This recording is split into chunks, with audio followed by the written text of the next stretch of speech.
चले सर, तो हमने कहा टू बिगिन विद, अब तक जो हमने क्या, लैक ऑफ कॉन्सेप्ट्स हमारी गारंटी है, प्रैक्टिस की हमारी गारंटी है, time and pressure management class में सिखाने की हमारी गारंटी है। तो सर आपकी क्या करना है, आपने क्या करना है, आपने सिर्फ क्लासें लेनी है, 100% क्लासेस सिर्फ आपने लेनी है। मेरी गारंटी है कि इंशाल्लाह इंशाल्लाह आप जरूर पास होंगे, ये मेरी गारंटी है। अच्छा सर चलें, ये तो हो गया। अब आगे आते हैं सर, कैफ 5 के पेपर को आप कैसे रेट करते हैं?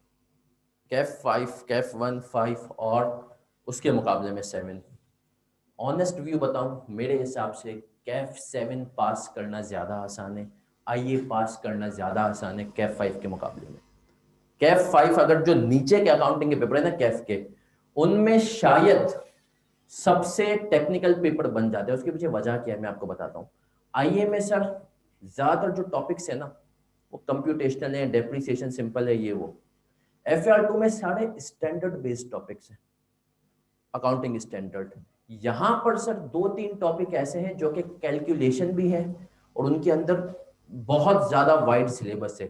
2 टॉपिक जिसको मैं कहूंगा यहाँ पर आखिरी बला का काम करते हैं, उन 2 टॉपिक्स का नाम है सिंगल एंट्री और IFRS 15। सिंगल एंट्री और IFRS 15 सर, ये 2 टॉपिक आपको इंशाल्लाह अंदाजा होगा कि ये क्या करते हैं, कैसे करते हैं। अभी आपको एक हैंडआउट मिलेगा मेरा बच्चा, और कुछ चीजों पे आप हजरात का ईमान बनाना है मुझे। और वो ईमान किन चीज़ों पे बनाना है? इन चीज़ों पे बनाना है कि आईकैप आपके साथ कोई ज्यादती नहीं करता, आप खुद अपने साथ ज्यादती करते हैं। आईकैप कितना रिगरसली चीज़ों को देख रहा है। सर एक चीज़ होती है जिसको हम कहते हैं ग्रिड। कितने लोगों को पता है सर ग्रिड कोई चीज़ होती है? सही है। तो सर ग्रिड आईकैप ने इशू की हुई है, उसके ऊपर आपका ईमान बनवाऊंगा क्या होती है, कैसे। मैंने कहा ना सर स्मार्ट स्टडी, मैंने खुद फेल हो के सीखा है कि कैसे स्मार्ट स्टडी करते हैं, किस तरीके से पैनिक से बचते हैं। मेरा सीए में 3 पेपर रुके मेरे, कैफ में अल्हम्दुलिल्लाह कोई नहीं रुका। सर जब मैं सीए फाइनल में आया तो कौन से पेपर रुके? सीए फाइनल में जो मेरा पहला पेपर रुका कंपनी लॉ रुका। मेरे को बोल समझ जो वो हैंडआउट भेजे ना आज उनको कैफ 5 के ग्रुप पे भेजते, सही व्हाट्सएप। सर पहला पेपर मेरा होगा कंपनी लॉ 46 नंबर पे, अगली अटेम्प्ट में पास। सही है, पता चल गया कि क्या गलती की थी, रिवीजन सही से नहीं कर सका था। दूसरा पेपर रुका, दूसरे 2 पेपर रुके थे सीए फाइनल के एक साथ। बीएफडी, बीएफडी का आप पेपर देखें, एग्जामिनर कहता है तो कोई भी 3 किताबें दुनिया की अपनी पसंद की लिया, क्लास का रजिस्टर है ना, इसको बुक की फॉर्म में टाइप करवा और लेके आ जा और पास करके बता। अब आप पेपर का लेवल देखें, एग्जामिनर कह रहा है कोई भी 3 किताबें ले आ और पास करके बता, उसका रिजल्ट आता है 15%। क्यों सर? वो पेपर का लेवल है, ओपन बुक पेपर, क्लास के रजिस्टर लेकर आओ, कुछ भी करना है। मैं खुद 5 पेपर्स लेके गया था, फेल हो गया। सही है सर, फेल हो गया। अच्छा क्यों फेल हुआ, वही मैं बता रहा था। एक सवाल आया 15 मिनट के रीडिंग टाइम में, उठाया मैंने कहा यार ये सवाल बहुत इजी है, 19 नंबर का सवाल है और इसके अंदर मुश्किल से 5 मिनट लगने, बहुत इजी है बस। और 15 मिनट बस इसमें एक फिगर निकला है और वो मनूस फिगर 15 मिनट नहीं निकली। मैंने कहा यार ये क्या हो गया। मैंने कहा चलो यार अभी निकल आएगी, लेकिन ये सवाल में सारे मार्क्स वसूल हो जाएंगे, कोई मसले की बात नहीं है। अगले 20 मिनट और लगा दिया, वो फिगर नहीं निकली। मतलब 35 मिनट पे मेरा स्कोर हो गया था 0। वहीं से पैनिक आया, पता नहीं था ना सर पैनिक को कैसे डील करते हैं, परेशान, बाकी पूरे पेपर की वाट लगी, एंड में वही सवाल छूट गया और 81 का पेपर किया और पूरा यकीन था कि फेल होगा और फेल हुआ। सही है। तीसरा जो मेरा पेपर रुका है वो चौथी अटेम्प्ट में निकला है, वो था ऑडिट का पर्चा। पहली अटेम्प्ट दी, फेल। अपने आप को तसल्ली दी कि 5 पेपर मैंने दिए थे, 4 मॉड्यूल एफ थे उस टाइम पे, एक ही का। मैंने कहा यार रुक गया तो क्या हो गया, 5 में से 3 निकाल लिए, बहुत है, 2 रुक गया था। दूसरी अटेम्प्ट दी, 35 नंबर। मैंने कहा यार कोई मसला नहीं, फेल है तो है, कोई मसला नहीं, मतलब पढ़ा कम था। तीसरी अटेम्प्ट दी, फिर फेल। अब आप सोचे, मैंने जो 2 अटेम्प्ट दिए ना, उनमें वो मेरा वाहिद पेपर था, एक ही पेपर देने जा रहा हूं, एक पेपर फेल होके आ रहा हूं। फिर मैंने कहा यार कुछ तो मसला है, आर्टिकल्स खत्म हो गई। फिर मैं, जॉब हो गई मेरी के इलेक्ट्रिक में, और जॉब के साथ ही बस पेपर थे। तो मुझे जो मेरे सीनियर थे वो भी सीए थे, उन्होंने कहा तेरा पेपर क्यों रुक रहा है। मैंने कहा यार अब क्या करूं, रुक तो रहा है, समझ में नहीं आ रहा, मतलब पढ़ता सही है। मैंने कहा देखिए मेरा एक लिमिटेड टाइम है, मतलब उसमें पढ़ लिया तो पढ़ लिया, और मुझे कुछ तरीके हैं। उन्होंने कहा तूने कभी जिंदगी में एग्जाम सिमुलेशन दी है। मैंने कहा ये क्या होता है। उन्होंने कहा मतलब कभी पास पेपर को बैठ के एग्जाम के माहौल में किया है, मॉक वॉक का तो सर जमाना ही नहीं था। मैंने कहा नहीं। बोला करना। अच्छा देखो, जब आप फर्म में होते हो ना, आपको छुट्टियां मिलती हैं, कोई मसला नहीं है। लेकिन जब आप फर्म में, मतलब पैसों का मसला नहीं। मैं इंडस्ट्री में गया, के इलेक्ट्रिक में मेरी नौकरी थी 80,000 की, 15 दिन की मुझे बॉस ने कहा तुझे छुट्टियां दूंगा, मुझे पेपर पास करके बता। और 15 दिन के 40,000 कट गए यार। मैंने कहा यार अब तो ये नुकसान, भारी नुकसान हो रहा है। तो 15 दिन की छुट्टियां, 4 दिन में मैंने 2-3 दफा पढ़ा हुआ था, पेपर पढ़ के फारिग किया। मैंने कहा अब क्या करूं, तो शुक्र है आईपीएल चल रहा था, 7-8 दिन मैंने आईपीएल देखा, कोई नहीं पढ़ा। फिर मैंने कहा यार, वो उन्होंने कहा था कि एग्जाम सिमुलेशन कर ले। मैंने एग्जाम सिमुलेशन की पिछली 2 अटेम्प्ट के पेपर जो मेरे 35 और 39 पे रुके थे, मैंने उनको सॉल्व किया। तो मुझे याद है जिसमें 35 मार्क्स थे ना, उसमें मैंने अपने आप को 21 मार्क्स दिए, जब आईकेप के आंसर से मैच किया। तो मैंने आईकेप को कहा यार ये तो बड़े अच्छे लोग हैं, मैं 21 मार्क्स दे रहा हूँ, वो कितने दे रहा है। लेकिन मुझे सर गलती पता चल गई, वो तो मैं इंशाल्लाह गाइड करूंगा। ये बच्चा परेशान होता है, लॉ में रुक रहा है। भाई तू लॉ में रुकता है इसलिए कि तुझे पता ही नहीं है कि आईकेप क्या करता है। एग्जामिनर कमेंट्स तुम लोग नहीं पढ़ते सर, क्लास में पढ़ाऊंगा एग्जामिनर कमेंट्स। एग्जामिनर बार बार, गारंटी, पिछली 6 अटेम्प्ट के एग्जामिनर कमेंट्स उठाओ, FAR 1 के, एक ही बात कह रहा है, बोल रहा है यार बच्चा पेपर पूरा नहीं करता, और जो बच्चा फेल हुआ है उसमें से 25 से 30% बच्चा आराम से पास हो सकता था अगर ये सवाल अटेम्प्ट कर लेता सारे। मतलब वो कह रहा है बच्चा पेपर, आईकेप हमें कहता है कि सर आप लोग बच्चों में ये बात डालें कि अगर पेपर में कहीं फंस जाए तो अपने अंदर एक जिगरा लेकर आए कि बच्चा आगे बढ़ जाए वो फंसी हुई चीज छोड़कर सवाल को। मैंने कहा सर ये जिगरा हम में नहीं आता था पेपर में, बच्चे में कैसे आएगा। उन्होंने कहा सर ये डालें, और वाकई में जिन बच्चों ने इसके ऊपर अमल किया है ना, उनके पेपर्स पूरे हुए हैं। चले सर, हैंड आउट मिल गया सबको, किसको नहीं मिला हैंड आउट। अल्लाह अकबर कबीरा। चले जी, अगर नहीं भी मिला तो कोई मसला नहीं है मेरा बच्चा। यार यासीन भाई को बोल वो दोनों हैंड आउट, किस किस को नहीं मिला भाई, और कॉपीज करवाएं, ठीक है, बोल दोनों की। यहाँ चले सर, अब मैं ऑनलाइन वालों में आपके साथ भी हैंड आउट शेयर कर रहा हूं मेरा बच्चा। ग्रुप में हैंड आउट शेयर हो चुका है, नहीं हुआ तो मुझे बताएं, मैं अभी शेयर करवा देता हूं। और मैं कुछ टॉपिक्स लिख रहा हूं,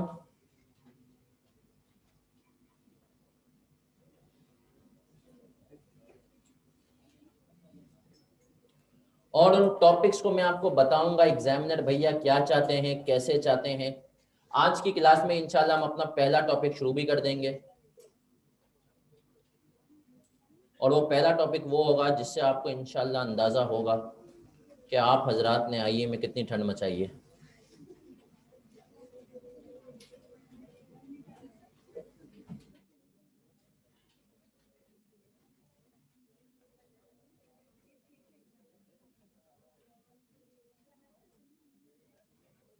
अभी मैं स्क्रीन पे शेयर कर रहा हूं ऑनलाइन वाला आपसे हैंड आउट।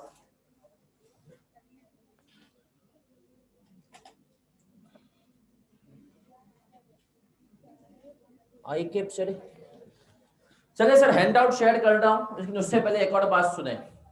आई केप इतनी मेहनत कर रहा है और हमें उसकी मेहनत की कदर नहीं। इधर देख लो मेरा बच्चा, इधर देख लो। आई केप ने 2 लेवल्स निकाले हैं, टेस्टिंग और प्रोफिशिएंसी। कितने लोगों को इन लेवल्स के बारे में पता है, हाथ उठाएं। कितने लोगों को? बाकियों ने आइए पढ़ा है?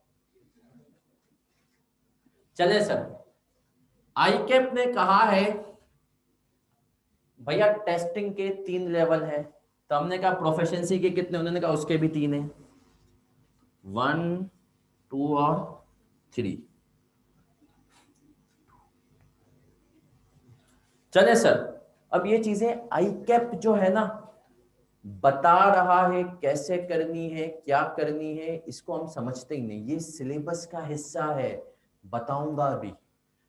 उसने कहा भाई टेस्टिंग लेवल 1, इसका मतलब ये है कि किसी टॉपिक को अगर मैंने कह दिया टेस्टिंग लेवल 1 है, तो मैं इसमें मैक्सिमम 8 नंबर का पूछूंगा, इससे ज्यादा नहीं पूछूंगा। ये बात उसने बता दी। टेस्टिंग लेवल 1 का मतलब क्या है? मैक्सिमम। अब मैं आपको इसका एक ड्रॉबैक बताता हूं, टीचर्स बच्चों को बताते ही नहीं है। एक टॉपिक है IAS 23, FAR 2 में पहला था, अब आपके सिलेबस में आ चुका है FAR 1 में। FAR 2 में उसके ऊपर 22 नंबर का सवाल भी आया हुआ है, यहाँ पर उसके हैं 8 नंबर। अब मसला ये होता है बच्चा वो 22 नंबर वाले सवाल की प्रैक्टिस किए जा रहा है, ओ भाई 8 नंबर से ज्यादा वो पूछेगा ही नहीं, तो तुम क्यों अपना टाइम उस पर इतना वेस्ट कर रहे हो? उसके सवालात को टीचर्स को अब अमेंड करना चाहिए। पास पेपर्स के सवालात कराएं लेकिन अमेंड कर लें। कितने मार्क्स का सर? 8 मार्क्स। उसने डिफाइन कर दिए टॉपिक्स को, हर टॉपिक को 1, 2 या 3 में से। 1 का मतलब है 8 मार्क्स, 2 का मतलब है कि मैक्सिमम कितने मार्क्स होंगे? 20, और 3 का मतलब क्या है सर? कि मैक्सिमम 25 मार्क्स। अब गुड न्यूज, तुम्हारे सिलेबस में एक भी टॉपिक टेस्टिंग लेवल 3 का नहीं है। या तो 8 मार्क्स का मैक्सिमम जाएगा सवाल, या मैक्सिमम कितने का जाएगा? 20 मार्क्स का। लेकिन हर टॉपिक का टेस्टिंग लेवल हम डिस्कस करेंगे क्या है यहाँ पर। मतलब एक टॉपिक अगर 8 मार्क्स का है ना, तो वो सेक्शन ए में पूछा जाएगा, सेक्शन बी में नहीं पूछा। तुम्हें ये बातें पता हो, ताकि तुम्हें पता हो पासिंग मार्क्स कैसे निकालने। सर फिर प्रोफिशिएंसी लेवल पे आए, 1, 2 और 3। प्रोफिशिएंसी लेवल भी सिर्फ 3 डिफाइन किए। 1 का मतलब है कि सिर्फ आपको बेसिक्स करके आने हैं। क्या करके आने हैं? बेसिक्स। 2 का मतलब है चीता बन के आना है। क्या बन के आना है? चीता। बेसिक से ज्यादा ऊपर नीचे दाएं बाएं जैसा भी सवाल करो दूंगा वो तुम्हें आना चाहिए। 3 का मतलब, ये सब बातें आईकेप ने की है, मैंने नहीं की सर, पढ़नी होती है, सिलेबस का हिस्सा होती है। 3 का मतलब है वैशी। उसने कहा बेटा 3 में तो तैयार रहना, मतलब ऐसे सवाल पूछूंगा कि तुम्हारे से तुमसे काबू नहीं होंगे। लेकिन अच्छी बात यह है तुम्हारे सिलेबस में कोई भी टॉपिक वैशी नहीं है, और बुरी बात यह है बेसिक भी नहीं है। तो तुम्हारे सिलेबस में प्रोफिशिएंसी लेवल कौन से? FAR 1 के अंदर कुछ टॉपिक्स ऐसे हैं जो कि हमने कहा बेसिक के हैं, लेकिन यहां पर उसने कहा बेसिक है ही नहीं, सिर्फ चीता। हाँ, ये पता हो कि कौन सी चीज 8 मार्क्स की आएगी और कौन सी चीज हमें जो है इसकी आएगी। चले सर, अब मैं कंटेंट्स लिखूंगा, उनके साथ बताऊंगा कौन सा टीचर आपको क्या चीज पढ़ाएगा। फिर हम आएंगे अपने पहले टॉपिक की तरफ, लेकिन ग्रिड को डिस्कस करते हुए। ऑनलाइन वाले बच्चों, आपके पास ग्रुप में हैंडआउट्स आ चुके हैं? यस और नो? चलें, गुड है।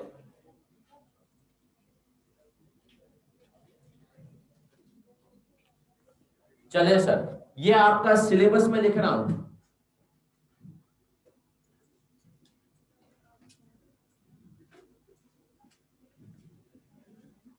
चेंजेस इन इक्विटी,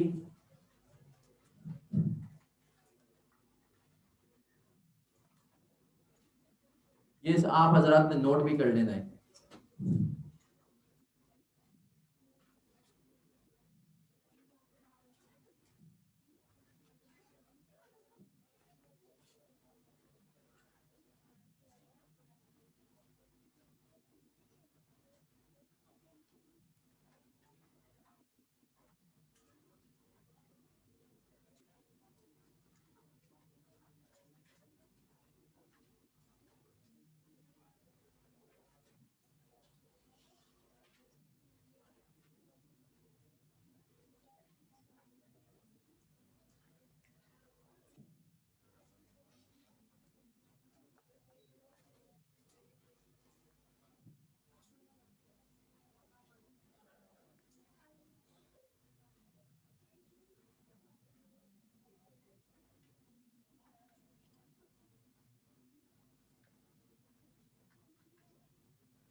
चलिए मेरा बच्चा, जल्दी से ये कॉपी करना है आपने, फिर हम इसको जाएंगे डिटेल में। किस किस के पास हैंड आउट नहीं, जल्दी से बताओ।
चले मेरा बच्चा,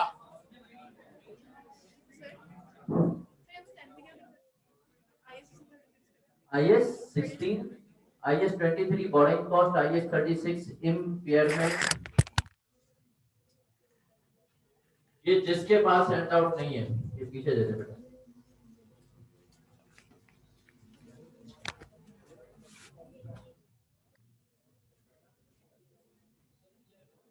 इलेवेंथ पे लिखा है गवर्नमेंट ग्रांट, 12 पे लिखा है IFRS 15, 13 पे IS 40 इन्वेस्टमेंट प्रॉपर्टी। अपना क्या कहते हैं राशिद, यहीं पे करा लेना, मेरे ख्याल में और भी इनको हैंड आउट चाहिए होंगे। कितने बनवाए इनसे अभी यासीन भाई से? चले मेरा बच्चा, अब सुन ले, अब सुन ले, सिलेबस को समझना बहुत जरूरी है। ये मैंने जिस सीक्वेंस में लिखे हैं ये आपकी ग्रिड के सीक्वेंस में है। मैं हमेशा कोशिश करता हूँ कुछ ना कुछ बच्चों को बता दूं पेपर में क्या क्या मुझे लगता आएगा, और अल्हम्दुलिल्लाह यूजुअली पढ़ भी जाता है, सही है। लेकिन ये भी बोलते हुए शर्म नहीं आएगी कि पिछली अटेम्प्ट में चेंज हुआ, जो मैंने सोचा था वैसा नहीं है, क्योंकि अनएक्सपेक्टेड पेपर दिया।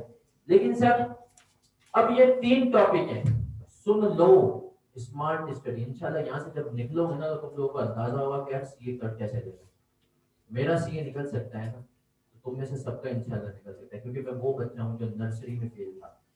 सही है सर। तो आप भी changes in equity, cash flows, ratios, examiner ने कहा कि भाई ये जो 3 टॉपिक हैं इनके ऊपर 20 से 30 मार्क्स का पूछूंगा लाजमी।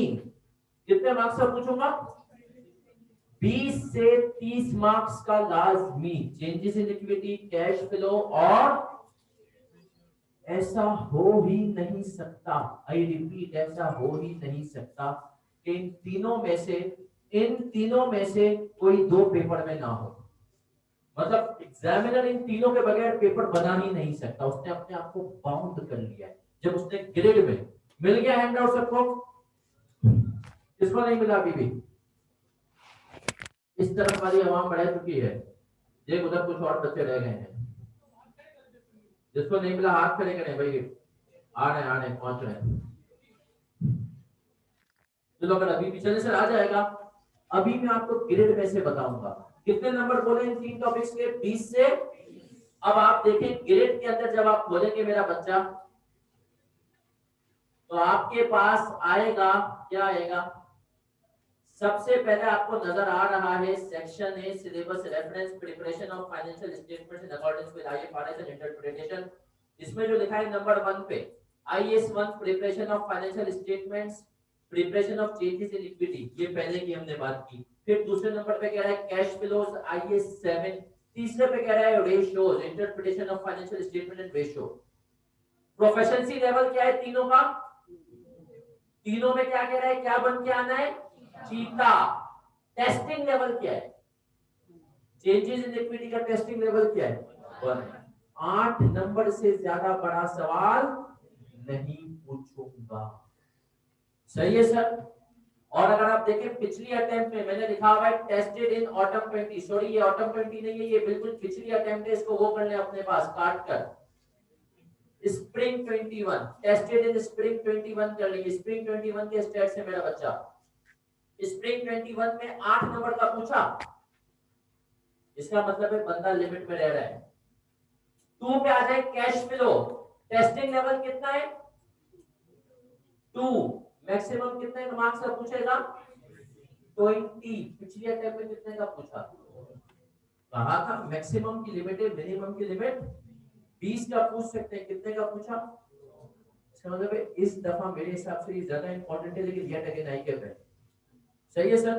तीसरे पे आते हैं रेशियो एनालिसिस। टेस्टिंग लेवल 2 था, कितने का पूछा? 17। इसके ग्रेड के हिसाब से कितने मार्क्स थे? 20 से टोटल करो। पिछले अटेम्प्ट में कितने आए? हमने कहा पिछली अटेम्प्ट में 27 मार्क्स हैं, तो क्या ग्रेड क्यों कंप्लाई कर रहा है क्या? आए सर आगे आते हैं। हमने कहा बी पे आता हूं, accounting for non profit organisation, income and expenditure account. Proficiency level 2, इसको हम एनपीओ कहते हैं, not for profit. Testing level भी कितना है? पिछले अटेम्प्ट में कितने का पूछा?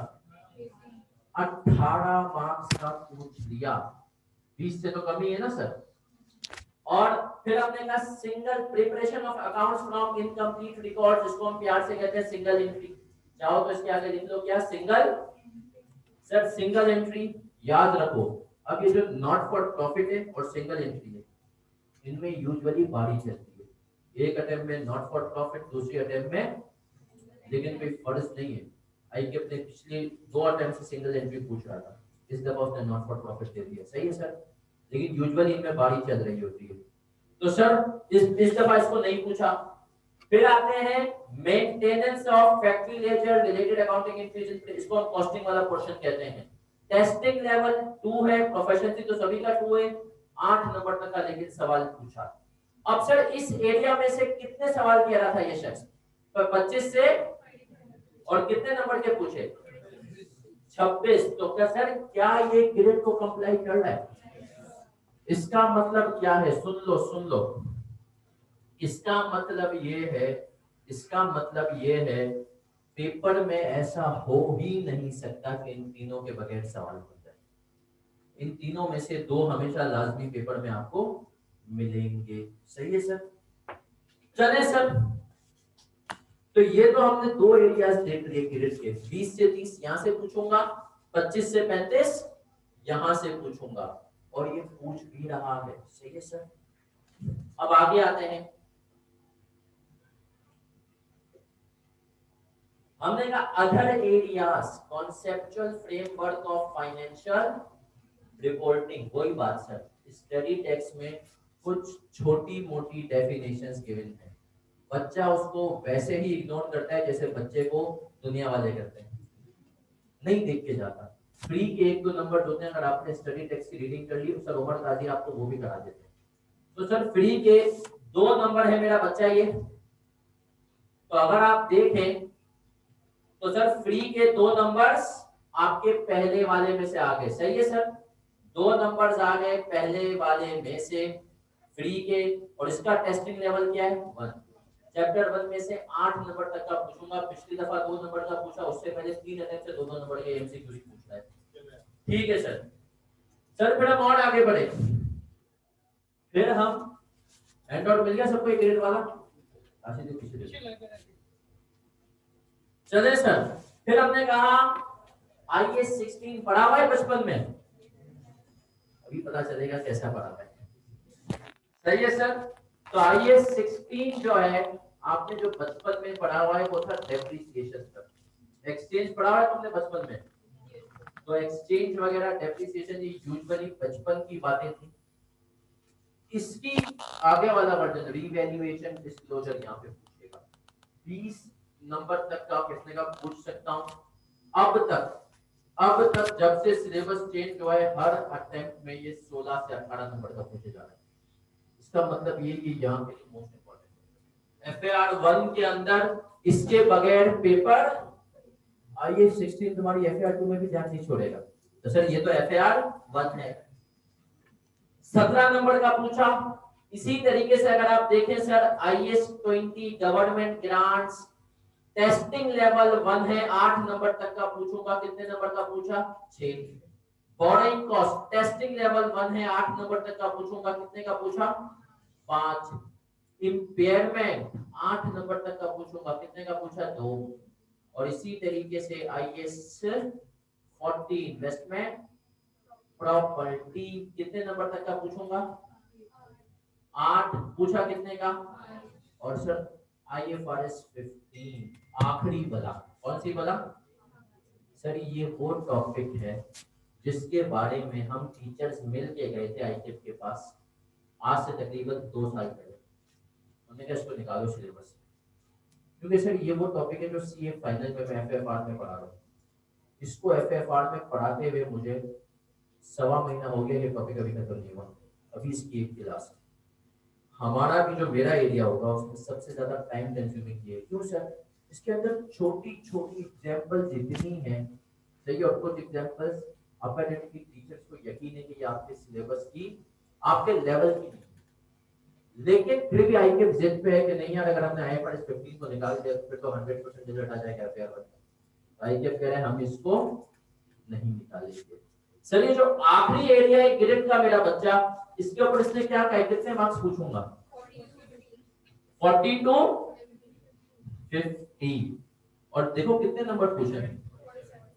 47। तो इसका मतलब क्या है कि ICAP भैया जो कहते हैं वो करते हैं ना। कहीं वो टेस्टिंग लेवल को क्रॉस मार रहे हैं कि 20 नंबर का ज्यादा सवाल पूछ लिया 8 से ज्यादा, और ना कहीं ICAP प्रोफिशिएंसी लेवल को जो है टेस्ट कर रहा है। इसका मतलब क्या है सर कि ICAP जो है वो पेपर बनाकर, मैं आपको एक और बात बताऊं, हम टीचर्स अल्हम्दुलिल्लाह बहुत सारे काम कर रहे होते हैं ICAP के लिए, बहुत सारे काम हम कर रहे होते हैं ICAP के लिए, और बहुत सारी बातें हम बताते भी नहीं, ऐसे बातें हम बनाते हैं, कॉन्फिडेंशियलिटी की रिक्वायरमेंट होती है। यू नेवर नो कि पेपर में जब आपके पास कोई भी सजेस्टेड सोल्यूशन आता है तो हो सकता है कि वो आपके टीचर ने बनाया हो। पेपर नहीं बनाता टीचर, लेकिन अक्सर ICAP जो है टीचर्स को कहता है कि आप सजेस्टेड सोल्यूशंस दें, उससे आपके भले के लिए। ICAP क्या करता है? पूरे पाकिस्तान से डिफरेंट टीचर्स को बुलाता है, बोले सर आप सजेस्टेड सोल्यूशन बना के दें हमें। और क्यों? क्योंकि हो सकता है कि एक ही चीज के 2 टीचर्स के अलग अलग आंसर आ रहे हैं और दोनों सही हो, डिफरेंट कोई अजम्पशन ले लियो बाज मर्तबा, तो ताकि हम कंसीडर करें जब हम अपने चेकर को कॉपी दें चेक करने के लिए बच्चे की, तो उसके अंदर डिफरेंट आंसर्स मौजूद हो कि अगर बच्चे ने ये आंसर की वजह ये किया है तो देख लो ये भी सोल्यूशन हो सकता है। सही है सर? या मेथड कोई दूसरा ले लिया है तो वो भी हो सकता है। तो ICAP बड़ी मेहनत करता है। तो सर उसमें ICAP एक सवाल, जब हमें आंसर का कोई असाइनमेंट देने, एक सवाल भी पूछता है कि आप हमें बताओ क्या हमने ग्रिड की कंप्लाइंस की? तो यस सर, आप ग्रिड की कंप्लाइंस कर रहे हो तो तुम्हें ये बातें क्लियर होनी चाहिए टॉपिक पढ़ते हुए। इसमें से मैक्सिमम सवाल कितने नंबर का आएगा? 8 का। अच्छा अब होता क्या है सर, CA फाइनल के क्वेश्चंस हम भी क्लास में करेंगे, लेकिन बाज मर्तबा टीचर CA फाइनल का वो क्वेश्चन आपको करा देते हैं जो आपके सिलेबस से बाहर है और ना उस मैग्नीट्यूड का आपके पेपर में सवाल आएगा, तो उससे आपका टाइम वेस्ट हो जाता है। और कहीं और जहां पे 20 नंबर तक का सवाल आ सकता है वो आपको नहीं करवाते उस लेवल का सवाल। तो ये बात आपको पता होनी चाहिए कि नहीं सर इसके ऊपर 8 नंबर तक का सवाल आएगा तो मुझे पता होना चाहिए कि इसका मैग्नीट्यूड क्या है। चले सर पहले टॉपिक पे आएंगे, लेकिन उससे पहले मैं आपको बता दूं कौन सी चीज क्या करवाएगा, कौन करवाएगा, मतलब ये करवाएंगे सर उमर काजी, ये भी करवाएंगे सर उमर काजी, और ये करवाऊंगा मैं। सही है sir. Changes in equity, cash flows Umar Qazi, ratios मैं। ग्रिड 2 पूरी की पूरी सर तलहा शाहिद, बड़े एक्सपर्ट आदमी है माशाल्लाह। आप उनके स्टूडेंट से कभी पूछें वो सिंगल इंट्री एनपीए को क्या बच्चों के लिए कितना आसान कर देते हैं, हालांकि इससे बच्चे घबराते हैं। लेकिन ग्रिड 2 पूरी की पूरी कौन करवाएंगे, सर तलहा शाहिद। ग्रिड 3 पे आते हैं, सर उमर काजी करवाएंगे ये, और ये भी सर उमर काजी करवाएंगे। इसके अलावा ग्रेड 3 में जितनी भी चीजें हैं वो मैं करवाऊंगा। सही है सर। तो बेसिकली ये आपकी सिलेबस और ये बाइफर्केशन हमने किस लेवल पे की है, हमें माशाल्लाह सर पढ़ाते हुए कैफ 5 5 साल हो चुके हैं। तो हमने इनिशियली 1-2 बैचेस में ये सीक्वेंस नहीं था, फिर हमने बच्चों से पूछा आप बताएं, मतलब था मोर और लेस ऐसा ही लेकिन कुछ चेंज था। तो हमने आप बताएं क्या करना चाहिए, तो बच्चों ने कहा सर तलहा के ये एरियाज बहुत स्ट्रॉन्ग है, सर तलहा को गए। फिर सर काजी क्या changes in equity cash flow 16 बहुत अच्छा, हमने कहा ये काजी को दे दें आप। फिर बाकी जो चीजें बची वो मैंने ले ली। सही है सर। तो हमने कहा कि सर बेसिकली ये इस हिसाब से हमने सिलेबस को किया है, तो इंशाल्लाह कोई मसला नहीं होगा। लीड मैं करूंगा, कोई भी आपको मसला और कुछ भी हो तो आप मुझसे बिल्कुल राब्ता कर सकते हैं, क्या होगा कैसा होगा। चले सर अब आते हैं पहले टॉपिक की तरफ। सर पहला टॉपिक हमारा कौन सा है, इम्पेयरमेंट। टेस्टिंग लेवल क्या है इसका, 1। प्रोफिशिएंसी लेवल क्या है सर, इम्पेयरमेंट से तो मैं शुरू कराऊंगा, लेकिन इम्पेयरमेंट के लिए मेरी एक मजबूरी है। क्या है कि मुझे तुम्हें IAS 16 को थोड़ा सा रिवाइज करवाना पड़ेगा। तुमने पढ़ा तो बहुत अच्छे से IAS में, लेकिन सर कुछ चीजें ऐसी हैं जो शायद तुम लोग पढ़ के नहीं आते हो, जैसे डिसमेंटलिंग कॉस्ट। कितने लोगों ने पढ़ी है डिसमेंटलिंग कॉस्ट की अकाउंटिंग IAS के अंदर? मेजॉरिटी ने सर नहीं पढ़ी ना सर।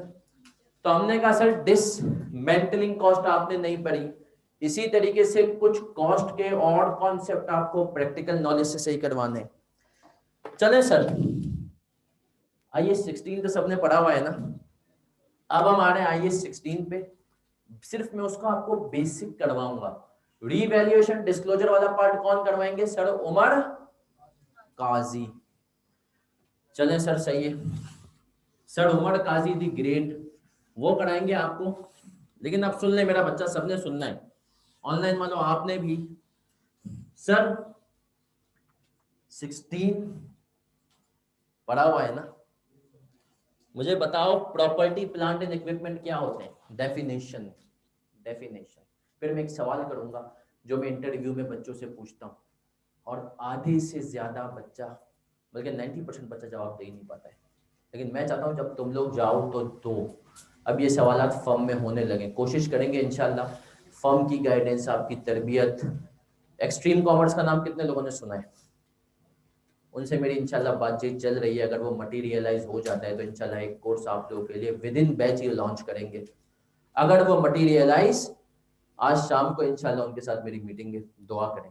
चलें सर, तो ये एक्स्ट्रा चीज़ों पे भी जाएंगे, क्योंकि सर अब वो दौर है कि आपको अगर कॉम्पिटिटिव रखना है तो आप हजरात को ये चीज़ें तो सिखानी है, उसके अलावा भी चीज़ें सर ग्रूम करना है आपको। लेकिन सर आज पीपी की डेफिनेशन आई, जो सबने पढ़ा हुआ है, क्या होता है भाई property plant and equipment? Definition, fix asset, non current asset, ये सब मुझे नहीं चाहिए। डेफिनेशन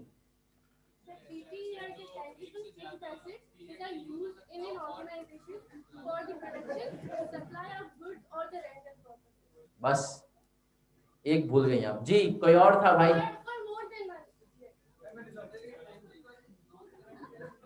हाँ बस, जो था यहीं तक था। सही है सर। सर ये जो है डेफिनेशन, एक डेफिनेशन सही आ गई कि IAS 16 ने, अब सवाल सुनना मेरा, IAS 16 ने कहा property plant and equipment tangible fixed assets होते हैं जो कि 1 साल से ज्यादा यूज हो 4 पर्पजेस के लिए। कितने पर्पजेस के लिए? पहला पर्पस होता है प्रोडक्शन, दूसरा होता है एडमिनिस्ट्रेशन, तीसरा क्या होता है sir? Supply of goods and services, और चौथा क्या होता है? रेंटल्स। ये 4 मकासद। ये कॉपी नहीं करना सर, तुम्हें मतलब नहीं पता, अब याद हो जाएंगे आज के बाद। अब सर ये 4 पर्पसेज हैं, कोई और पर्पस है नहीं ना? अब एक प्रैक्टिकल केस आया, सुनना इसका जवाब तुम लोग सोचना। तुम सब ये समझो कि तुम लोग एक कंपनी में सीएफओ हो। कौन हो? जो कंपनी तुम्हें पसंद है उसका बन जाओ सीएफओ। अब आप उस सीएफओ हैं उस कंपनी में, और ऑनलाइन वालों आपसे पहले जवाब चाहूंगा मैं इसका। और कंपनी का जो सीईओ है वो बहुत ज्यादा शाखर्ष आदमी है, बहुत ज्यादा शाखर्ष आदमी है, मतलब कंट्रोल ही नहीं ना उनको, कंपनी के पैसे को बाप का पैसा समझते हैं। अब उन्होंने कहा कि यार एक पेंटिंग अभी हमने खरीदी है कोई मशहूर पेंटर की, और 2 करोड़ रुपए की है। सीईओ ने कहा मैं अपने ऑफिस में लगाऊंगा। क्यों लगाऊंगा? ताकि लोग आएंगे उनको इम्प्रेस करूंगा, देखो भाई क्या पेंटिंग है, मतलब मैं तो मतलब ऑफिस के डेकोरेशन एनवायरनमेंट इनके ऊपर बड़ा ख्याल रखता हूँ। 2 करोड़ की पेंटिंग है, मैं लोगों को सॉर्ट ऑफ मार्केटिंग इससे करूंगा। आपको बुलाया, अब आप सीएफओ हैं, सपोज करें आप यूनिलीवर के सीएफओ हैं, सुबह सुबह ऑफिस गए हुए हैं, सीईओ की कॉल आई कि आप आ जाए मेरे पास। आप भी, उन्होंने कहा ये पेंटिंग की है, खरीद ली हमने, 2 करोड़ रुपए की है, इसको अपने पास रिकॉर्ड कर दो। कैसे रिकॉर्ड करोगे? पीपी में क्लासिफाई करोगे? ऑनलाइन वालों आपसे पहला सवाल है, पीपी में क्लासिफाई करोगे मेरा बच्चा?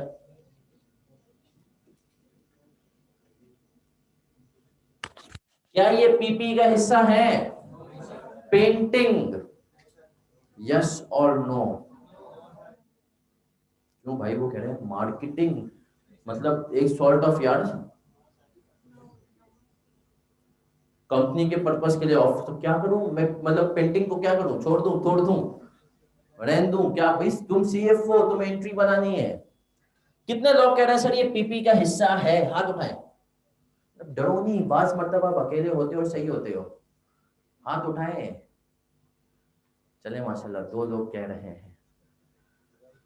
चले सर, 2 लोग कह रहे हैं पेंटिंग, बाकी लोग कह रहे हैं नहीं, तो क्या करें भाई?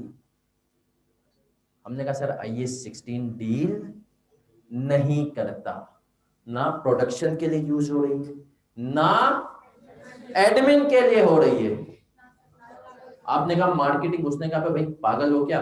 कस्टमर आएगा बोलेगा भाई पागल है, हमारे पैसों पे इतना प्रॉफिट लगता है कि अय्याशियां कर रहे हैं, 2 करोड़ की पेंटिंग ले ली फजूल। सही है, मार्केटिंग भी नहीं है, ना रेंटल्स है। तो सर इसका मतलब है IS-16 तो उसको बोलता है टाटा बाय बाय, है ना सर?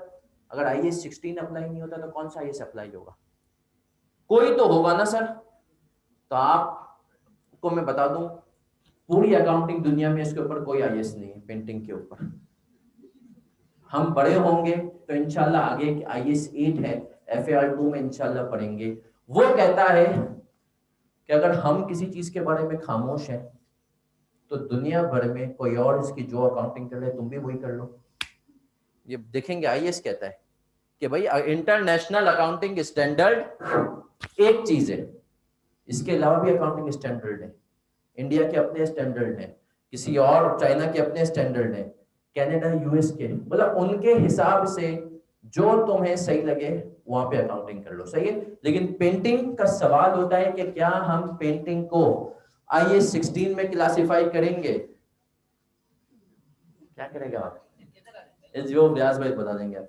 तो हमने कहा इसका, तो हम क्या कहते हैं कि हम उसको IS-16 के अंदर क्लासिफाई नहीं करेंगे। आर्मी के लिए चले सर, अब मैं आपकी थोड़ी सी ना बेस बना रहा हूँ इम्पेयरमेंट पे लाने के लिए, उसका कॉन्सेप्ट आपको आज दूंगा, फिर मजीद चीजों पे आएंगे। सर मुझे बताएं एसिड की क्या डेफिनेशन है? एसिड किसको कहते हैं? जल्दी बताओ, एसिड किसको कहते हैं भाई? ऑनलाइन वालों तुम बताओ, एसिड की भी डेफिनेशन है। ओहो, बिजनेस पर। जी सर, याद है आपको आईएएस?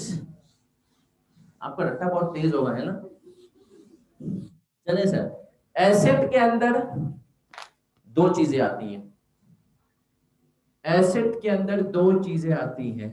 पहली चीज, इकोनॉमिक बेनिफिट दे आपको। भाई एसिड क्यों लेते हो? ताकि कोई ना कोई बेनिफिट मिले, है ना सर? दूसरी चीज क्या होती है? कंट्रोल। अब सर, ये कंट्रोल का मतलब क्या है? वो कंट्रोल जो तुम्हारे माँ बाप का तुम पे है, वो कंट्रोल है? मतलब वो कंट्रोल नहीं है, अम्मा पापा का कंट्रोल नहीं है? सर, कंट्रोल का मतलब क्या होता है? जिसको हम ओन करते हो। आईएएस कहता है कंट्रोल का मतलब होता है ability to use and restrict others from using it. अब सुन लो, सिंपल उर्दू के अंदर वो चीज जिसे आप इस्तेमाल कर सकें, आपके अलावा आपकी इजाजत के बगैर कोई और इस्तेमाल ना कर सके, उसको क्या कहते हैं? कंट्रोल। Are we clear? अब मेरा एक सवाल है। एक चीज है जिसको हम कहते हैं समोसा। फाइनेंस डिपार्टमेंट में लिस्टिंग्स तो सब होती है। हम भी यूनिलीवर में थे, 7 बजे डिनर मंगा लेते थे। भाई मतलब भूख लग जाती थी ना, जब काम कर रहे हैं भूख लगेगी। 7 बजे डिनर मंगवाते थे, 8:30 बजे घर पे। अब सवाल ये है, कंपनी अगर जो है, खाना पीना चलता रहता है कंपनी के पैसे पे भी, समोसा खरीद रही है अभी। समोसा क्या एसेट होगा? आपने समोसा खरीदा, क्या समोसा आपका एसेट है? कितने लोग कह रहे हैं समोसा एसेट नहीं है? इस एसेट के हिसाब से बेनिफिट प्लस कंट्रोल।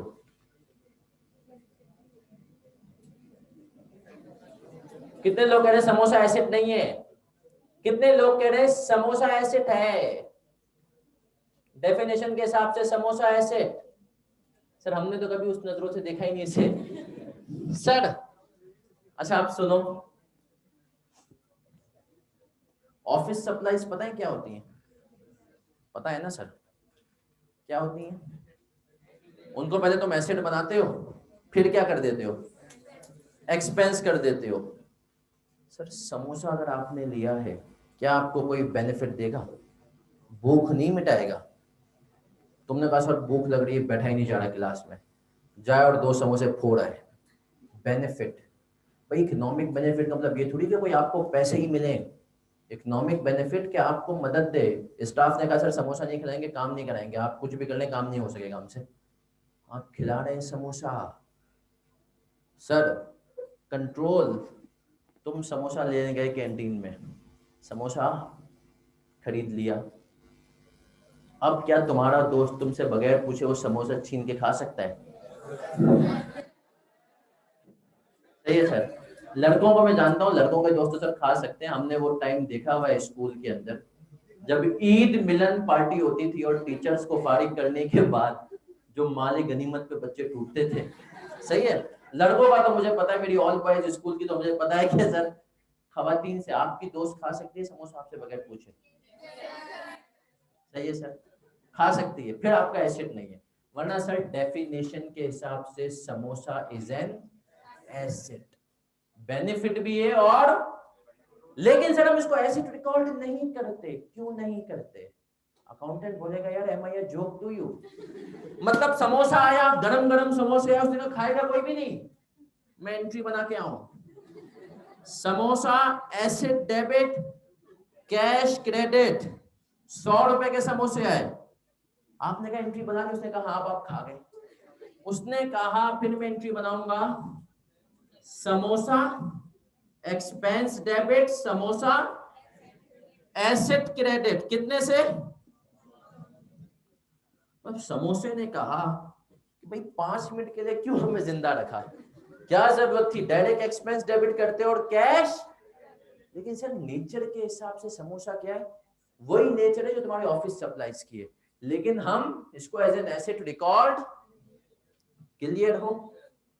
अब आए सर मैं आपको कॉन्सेप्ट की तरफ लेकर के आ रहा हूं, फिर मैं उस कॉन्सेप्ट से लेकर के आई 16 में आऊंगा और आपको टेस्ट करूंगा कितना अच्छा है। सर यहां पर हमने कहा बेनिफिट, क्या क्या हमने। मेरा आपसे एक सवाल है, आप सबके पास मोबाइल फोन तो है। सर मोबाइल फोन से आप कितने तरीके से बेनिफिट ले सकते हैं? देखो बेनिफिट ब्रॉड कैटेगरी में जाओ, ये नहीं बताओ तुम करते क्या हो मोबाइल में, बेनिफिट कितने तरीकों से ले सकते हो, जल्दी बताओ कितने तरीकों से मोबाइल फोन से बेनिफिट ले सकते हो भाई। चलो मोबाइल को छोड़ो, कोई भी चीज, उससे आप बेनिफिट कितने तरीकों से ले सकते हो?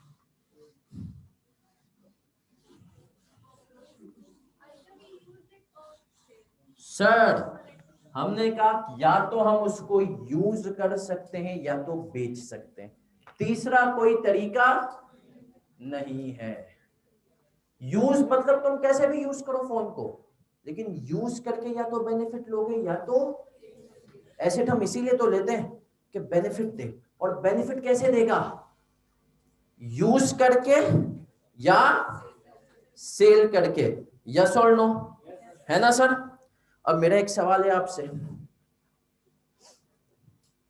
सर सपोज करें केएनएस की बुक्स में केएनएस ने एक एसेट लिया फिर उसको डेप्रिशिएट भी किया, केएनएस की बुक्स में एसेट आ रहा है इसकी कैरिंग अमाउंट कितने की है सर, 45,000। अब सुनना,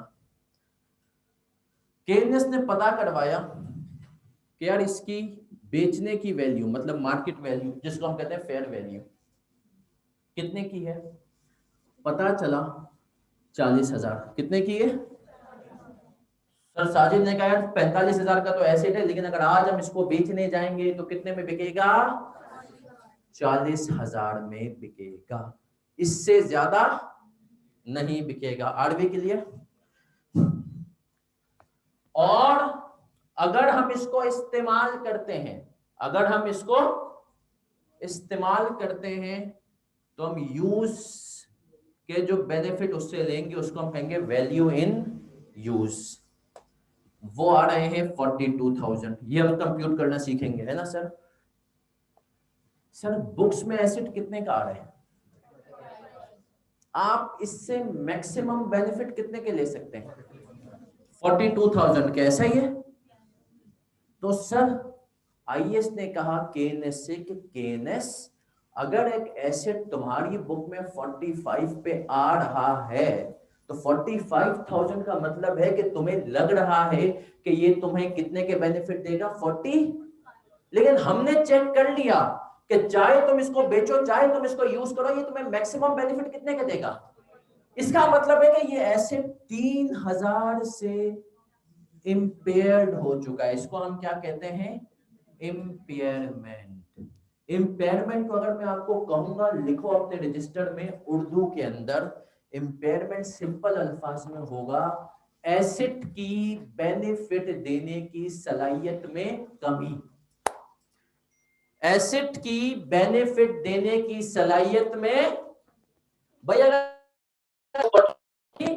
नहीं दे सकता इसका मतलब है 3,000 से उसके बेनिफिट देने की सलाहियत में क्या हो चुकी है, कमी। आईएएस ने कहा इसको हम क्या कहेंगे,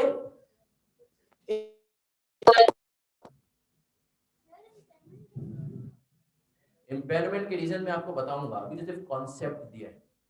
इंपेयरमेंट का कॉन्सेप्ट समझ में आया, वैल्यू इन यूज इस्तेमाल करके जो तुम बेनिफिट लोगे, है ना सर। हमने कहा कोई भी एसेट हो दो ही तरीके से बेनिफिट ले सकते हो, या तो यूज कर करके, या तो क्या कोई तीसरा तरीका है?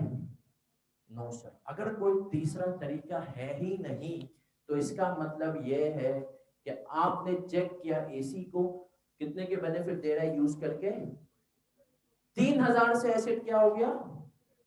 इंपेयर हो गया। लैपटॉप पड़ा हुआ है, साजिद कपाटिया को आपने कहा सर कितने का है आपके हिसाब से, उन्होंने अपने अकाउंटेंट से पूछा, उसने कहा 80,000 का। आप लेके चले गए इसको यूनि प्लाजा, सही है, लैपटॉप मार्केट, उनको बोला भाई कितने का लोगे, उन्होंने कहा 60,000 का। आप उसको लेकर के आए, आप सीए के स्टूडेंट, आपने कैलकुलेट किया, आपने कहा केएनएस इसको इस्तेमाल करके 70,000 के बेनिफिट ले सकता है। केएनएस की बुक्स में एसिड कितने का आ रहा है? मैक्सिमम बेनिफिट कितने का देगा? 70। इसका मतलब है 10,000 से इसके बेनिफिट देने की सलाहियत में क्या होगा ये? आईएएस कहता है बेटा इस कमी को फौरन रिकॉर्ड कर लो। जैसे तुम्हारा डेप्रिसिएशन एक्सपेंस होता है जो कि हर साल करना है, इंपेयरमेंट हर साल नहीं करनी होती, इसके कुछ इंडिकेटर्स होते हैं, वो अभी हम पढ़ेंगे। लेकिन आईएएस ने इसका कॉन्सेप्ट दे दिया कि इंपेयरमेंट लॉस डेबिट और एक्यूमुलेटेड, जैसे डेप्रिसिएशन करते थे ऐसे एक्यूमुलेटेड इंपेयरमेंट लॉस क्रेडिट, कितने से? 3000।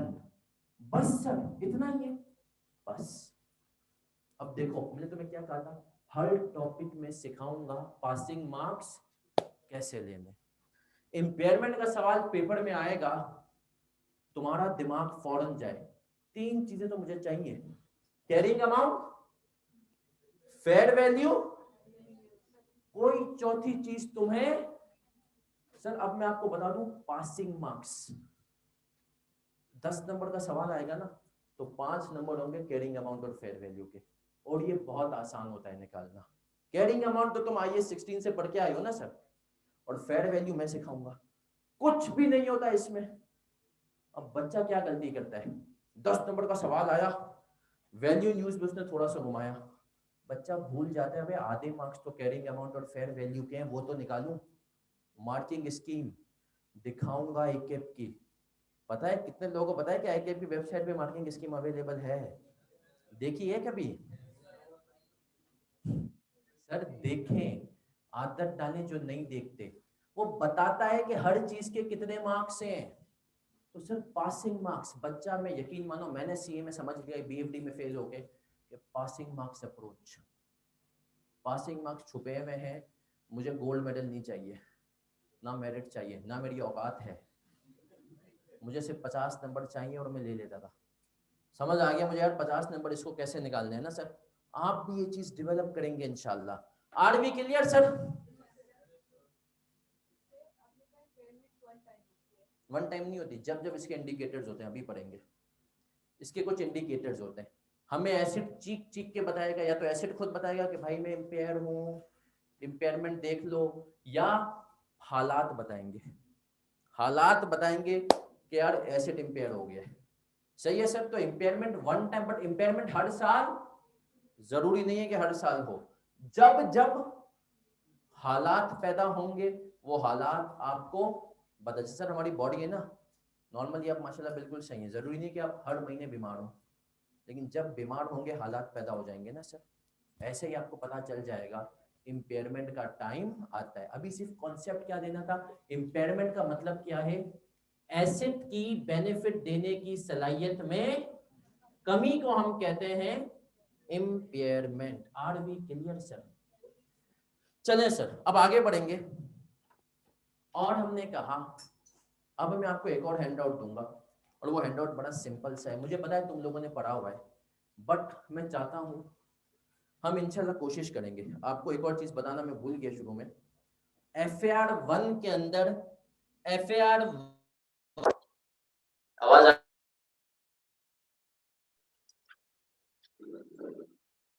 ऑनलाइन वाले बच्चों आपको आवाज आ रही है ना?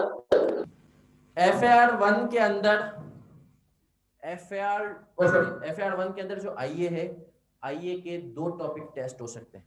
वैसे आपको पता है आईए को उसने कह दिया है कि आईए का कोई भी टॉपिक वैसे वो आपका FAR 1 में पूछ सकता है, मैक्सिमम मार्क्स 8 होंगे, लेकिन मेरे हिसाब से 2 टॉपिक टेस्ट हो सकते हैं, एक इन्वेंट्री है, दूसरा IAS 16 है।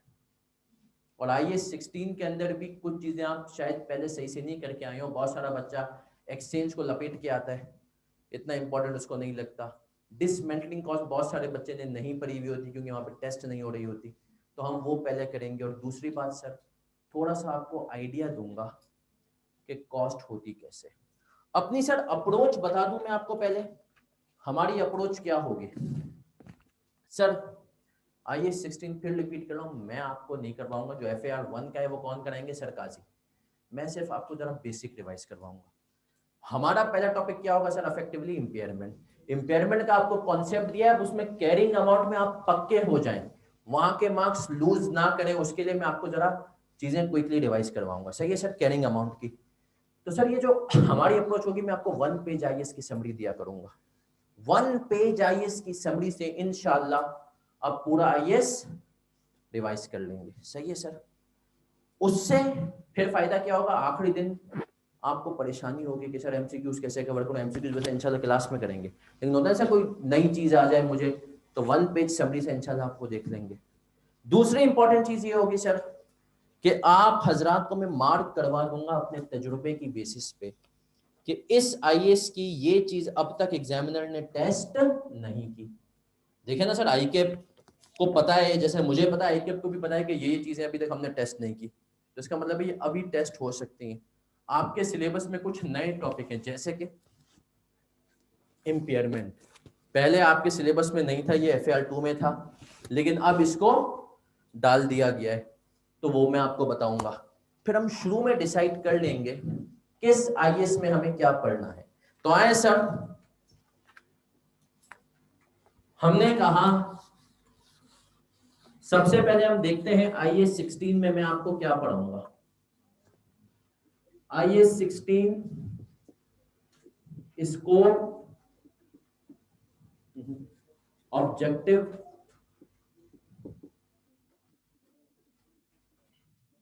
स्कोप, डेफिनेशंस,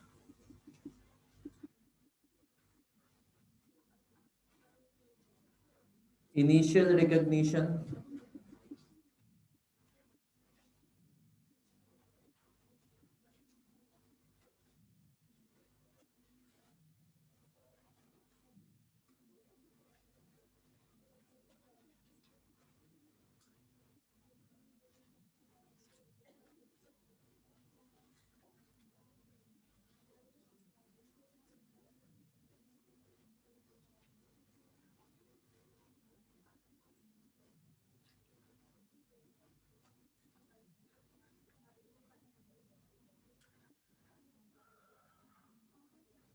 ये सर कुल मिला के हम 6-7 बातें पढ़ेंगे और इंशाल्लाह बड़े आराम से कवर कर लेंगे। मैंने 5 के बाद लाइन क्यों डाली है? IAS 16 की ये वो चीजें जो IA में भी जो है तुम्हारे सिलेबस में थी, तुमने पढ़ी हो ना पढ़ी हो वो एक अलग बात है। ये चीजें मैं पढ़ाऊंगा, आपको रिवाइज करवाऊंगा। FAR 2 के लेवल का जो IAS 16 है वो ये है। ये आपको इंशाल्लाह सर काजी करवाएंगे, सब्सिक्वेंट रिकॉग्निशन और डिस्क्लोजर। ये sir Umar Qazi objective, scope, definition, initial recognition और एक्सचेंज में करवाऊंगा। सबसे पहले वो जल्दी से मुझे बताएं, IAS और IFRS में मेजर डिफरेंस क्या है? IAS हम पढ़ते ना, IAS 16 है, IFRS 15 है, क्या डिफरेंस है सर? यही वजह है कि एग्जामिनर चिल्लाता है, बच्चा रिक्वायरमेंट सही से नहीं पढ़ता। मैंने ये नहीं कहा कि मतलब फुल फॉर्म बताओ, इंटरनेशनल अकाउंटिंग स्टैंडर्ड और इंटरनेशनल फाइनेंशियल रिपोर्टिंग स्टैंडर्ड ये सबको पता है। Read requirement carefully. फर्क क्या है? नाम के अलावा क्या फर्क होता है?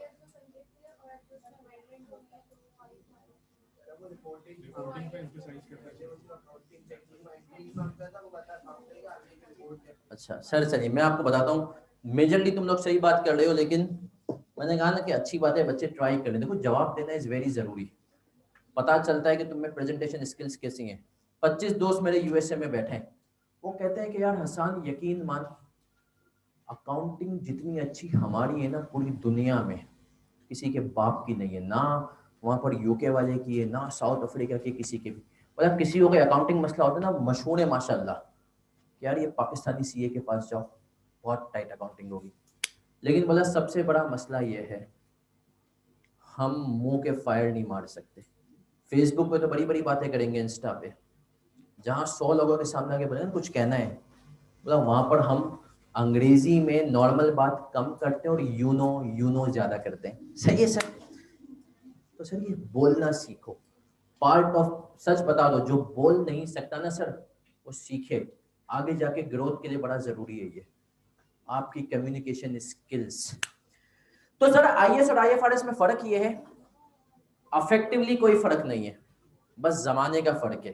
पहले होता था अकाउंटिंग स्टैंडर्ड, ये निकाल दिए गए आईएएस, फिर इनको अंदाजा हुआ पे भाई हम अकाउंटिंग थोड़ी सिखाते हैं, हम तो डिस्क्लोजर्स भी सिखाते हैं ना, हम तो रिपोर्टिंग भी सिखाते थे। उन्होंने कहा आप नाम बदल लो, अब अपना नाम कर देते हैं IFRS, international financial reporting standards. सिर्फ ये फर्क था, पुरानी सीरीज आईएएस के नाम से आ रही थी, अब किसके नाम से आ रही है? आईएफआरएस। सही है सर? जो भी पुराना आईएएस अब रिप्लेस हो रहा है वो किसके नाम से आ रहा है?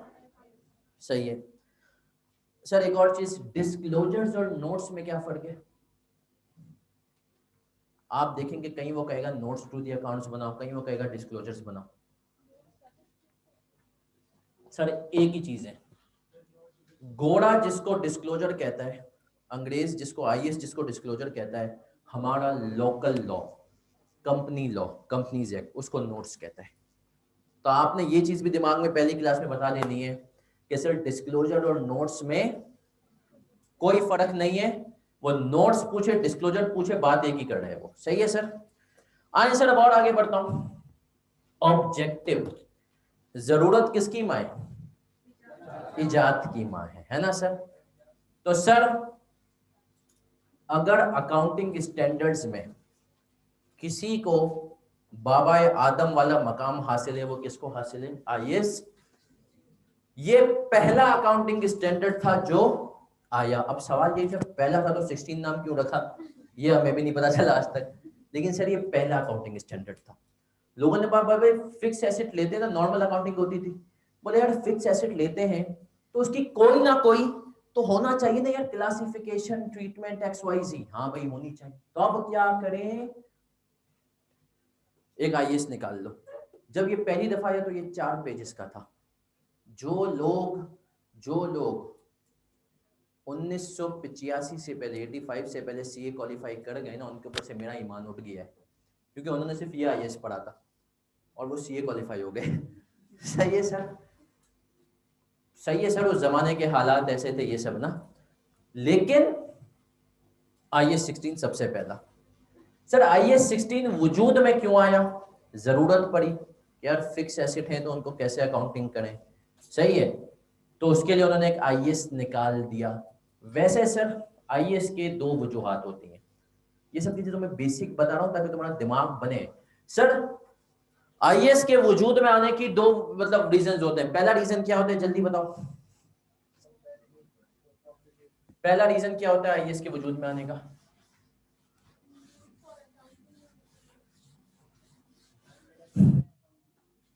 हमने कहा सर पहला रीजन होता है कंसिस्टेंसी। क्या होता है रीजन? Consistency in presentation.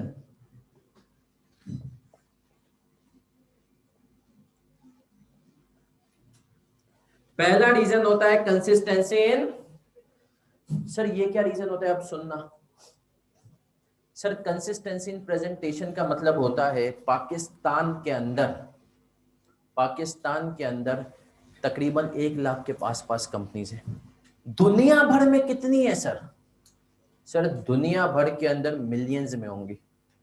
लेकिन वो तमाम कंपनीज जो कि आईएएस फॉलो कर रही हैं, यकीन मानो तुम्हारे पास यूनिलीवर पाकिस्तान के अकाउंट्स हो, यूनिलीवर यूके के अकाउंट्स हो, प्रॉपर्टी प्लांट एंड इक्विपमेंट के बारे में दोनों सेम डिस्क्लोजर देंगे, सेम इंफॉर्मेशन बताएंगे, ताकि यूजर्स ऑफ फाइनेंशियल स्टेटमेंट्स के लिए आसानी हो जाए कि भाई दोनों को कंपेयर कर सके। कंसिस्टेंसी इन, पहला पर्पस दूसरा पर्पस होता है to reduce window dressing. Sir what is window dressing? क्या होती है विंडो ड्रेसिंग, जल्दी बताओ। अपने मुताबिक, जैसी पिक्चर ना हो वैसी पिक्चर शो करना। विंडो ड्रेसिंग जैसे कि हमारे ब्यूटी पार्लर्स करते हैं, है ना सर? होता कुछ है और नजर कुछ आता है। तो हमने कहा सर ये क्या होती है? विंडो कंपनीज भी करती हैं। एक्सपेंस को एसेट बना दो, एक्सपेंस कम हुए, पीएनएल अच्छा हो गया, प्रॉफिट अच्छा हो गया, एसेट बढ़े, बैलेंस शीट भी अच्छी हो गई। आईएएस ने कहा रुको जरा, सब्र करो, हम बताएंगे, अकाउंटिंग रूल्स देंगे तुम्हें विंडो ड्रेसिंग करने। लेकिन फिर भी लोग कर लेते हैं क्योंकि आप चार्टर्ड अकाउंटेंट है ना सर? डॉक्टर को पता होता है मंदे को मारना कैसे, सही है? तो आपको पता है। तो हमने कहा ये दो मेजर रीजन है। कल कोई पूछ ले आईएएस क्यों आते हैं, कंसिस्टेंसी और विंडो ड्रेसिंग। आईएएस 16 क्यों आया? डेप्रीसिएशन के बारे में बताना था। स्कोप, सर स्कोप क्या होता है? हमने कहा ये स्कोप बताता है कि ये किस किस के ऊपर अप्लाई होगा, किस किस के ऊपर अप्लाई होगा। क्या मतलब सर? इसने कहा ये तमाम फिक्स एसेट के ऊपर अप्लाई होगा, इसके स्कोप में लिखेंगे हम, जो कि प्रॉपर्टी प्लांट एंड इक्विपमेंट की डेफिनेशन मीट करेंगे। सही है सर?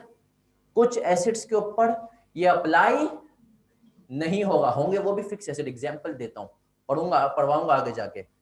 सर एक मैंने प्रॉपर्टी ले ली इन्वेस्टमेंट पर्पस के लिए, जमीन ले ली कि 4 साल बाद बेचूंगा, 10 साल बाद बेचूंगा बच्चों के लिए। आई 16 बोलेगा सॉरी भाई मैं इसके ऊपर अप्लाई नहीं होऊंगा, मेरे स्कोप से क्या है, आउट है। उसके लिए आईएएस 40 हमारे सिलेबस में, इन्वेस्टमेंट प्रॉपर्टी। सही है सर? तो स्कोप क्या होता है? स्कोप बताता है कि भाई इसकी बाउंड्रीज क्या है, इसकी बाउंड्रीज कहां है, कहां कहां ये अप्लाई होगा, कहां कहां अप्लाई नहीं होगा। हर आईएएस का ऑब्जेक्टिव भी होगा क्यों आया, स्कोप भी होगा किसके ऊपर अप्लाई होगा। तो इसका स्कोप लिखो, all kinds of PP transactions, हर तरह की पीपी ट्रांजैक्शंस के ऊपर ये अप्लाई हो जाएगा। Are we clear?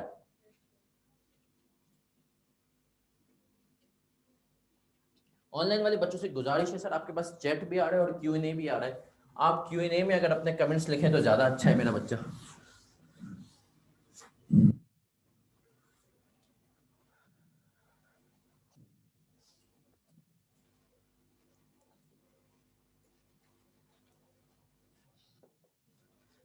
जहां जहां पूरी अकाउंटिंग के अंदर प्रॉपर्टी प्लांट एंड इक्विपमेंट की बात आएगी, हमारी निगाहें किसकी तरफ जाएंगी?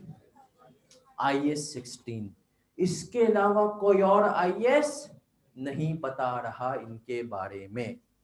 Are we clear? चलें सर, अब हम आएंगे और अब हम स्टैंडर्ड की समरी की तरफ जाएंगे, जो अभी आपको हैंडआउट में मिली है। ऑनलाइन वालों आपके पास भी आ रही है, आ जाएं सर आ जाएं।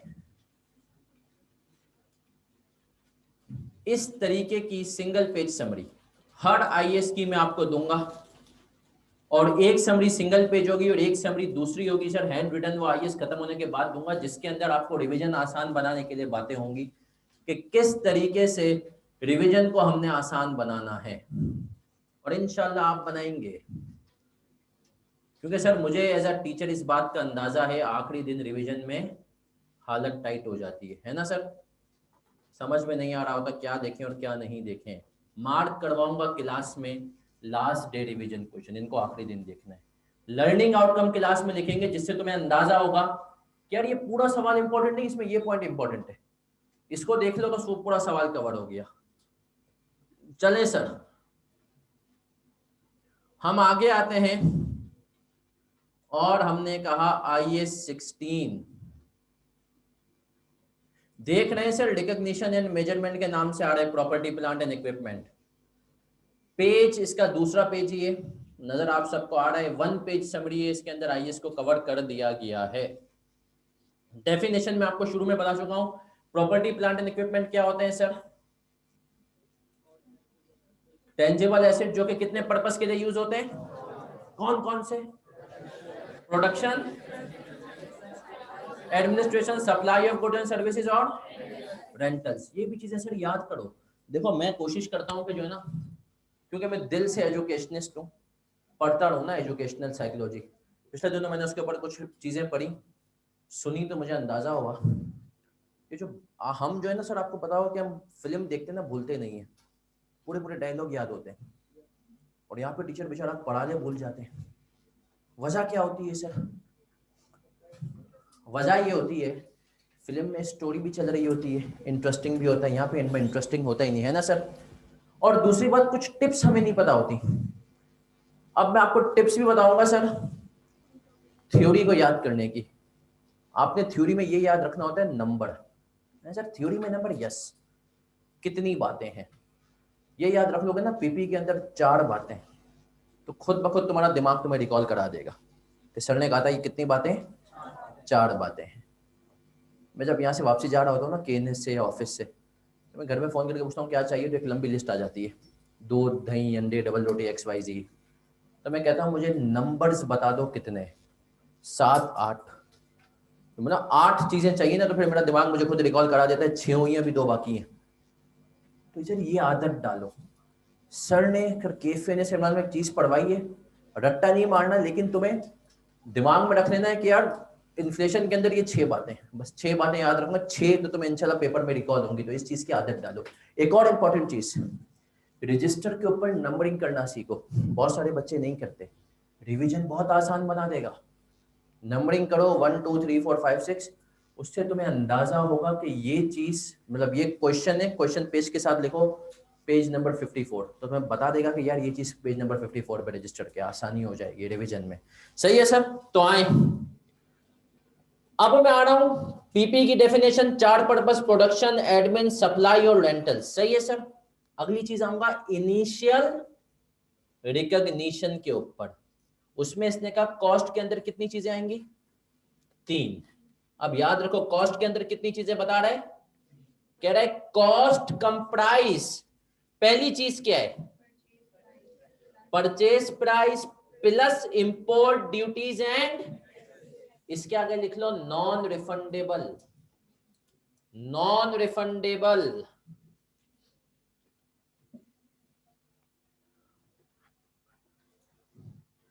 Purchase price plus import duties and taxes, इसके आगे लिखोगे नॉन रिफंडेबल। सर ये नॉन रिफंडेबल क्या होती है? जो कि आपको वापस नहीं मिलेंगी। सही है सर?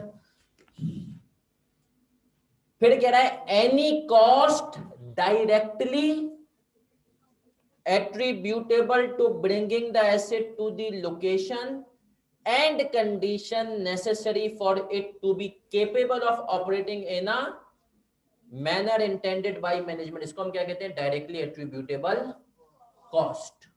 अब इसके बारे में मैं एक उर्दू में जुमला कह रहा हूं, याद रखो, प्रैक्टिकल लाइफ की एग्जांपल उसे भी समझाऊंगा ये कितना टेक्निकल एरिया है।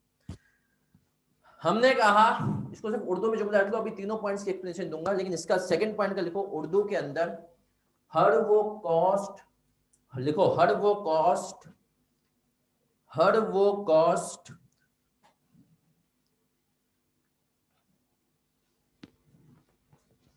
जो एसेट को, हर वो कॉस्ट जो एसेट को काबिले इस्तेमाल, काबिले इस्तेमाल पोजीशन में लाने के लिए जरूरी हो, काबिले इस्तेमाल पोजीशन में लाने के लिए जरूरी हो। सर याद रखो ये वो पॉइंट है जिसके ऊपर प्रैक्टिकल लाइफ में सबसे ज्यादा सवाल होते हैं। एक और बहुत प्रो टिप दे रहा हूं, वो प्रो टिप मैंने कहा ना सिर्फ 7 इंशाल्लाह यहाँ का नहीं होगा, FAR टू FFR का भी इंशाल्लाह है, लेकिन जिंदगी बढ़ गए। मैं चाहता हूं तुम लोग कहीं भी जानो कामयाब हो, तुम दुआएं दो। सर आपको ना जिंदगी में सबसे ज्यादा, अगर जॉब पे जाएंगे इंटरव्यूज के जो सवाल होंगे ना, वो IAS 16 के होंगे, कोई और IAS के नहीं होंगे। इसके होंगे, वजह क्या है सर? क्योंकि जो इंडस्ट्री में बैठा है उसको याद ही यही होगा। सही है सर, उसको जो चीज याद होगी उसी के सवाल पूछेगा ना, और इंडस्ट्री में सबसे ज्यादा इंप्लीकेशन भी इसी की होती है।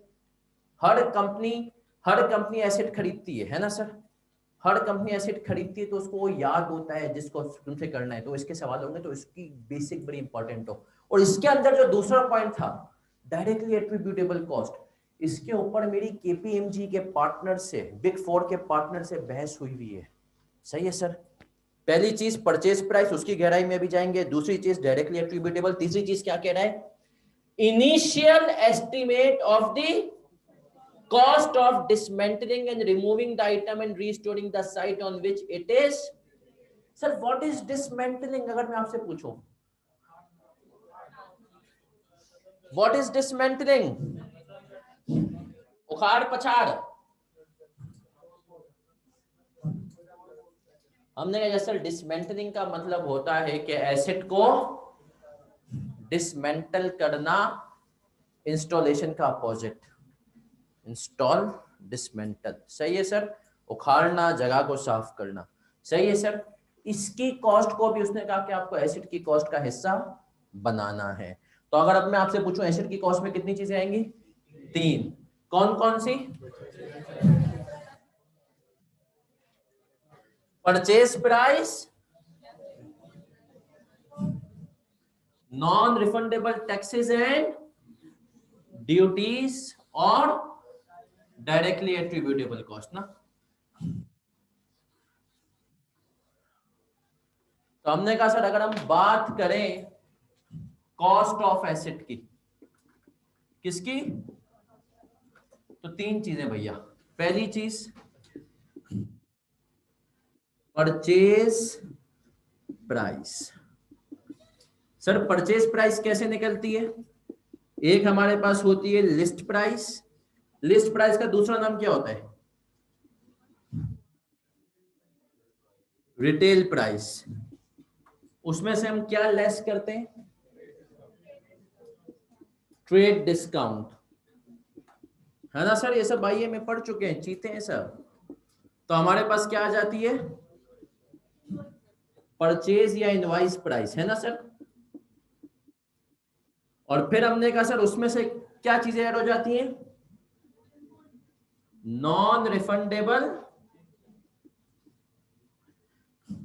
Taxes and duties. तो पहला कंपोनेंट तो हमने कहा ये हो गया, कॉपी भी कर लें और मुझे बताते जाएं कॉपी करते करते। सर ये ट्रेड डिस्काउंट क्या होता है,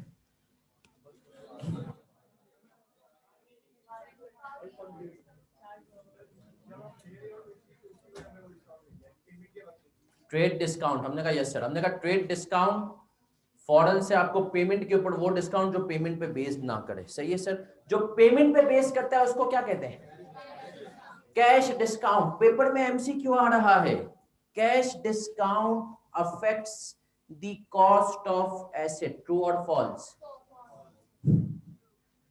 cash discount affects the cost of asset. कितने लोग कह रहे हैं फॉल्स, कितने लोग कह रहे हैं ट्रू, डरे बगैर बताएं ट्रू। ऑनलाइन वालों तुम लोग क्या कह रहे हो कुछ कह भी रहे हो या नहीं कह रहे हो, मैं बताऊंगा अभी फहद मुअज्जम। ऑनलाइन वालों क्या कह रहे हो, ट्रू या फॉल्स, तुम लोग बताते रहो भाई।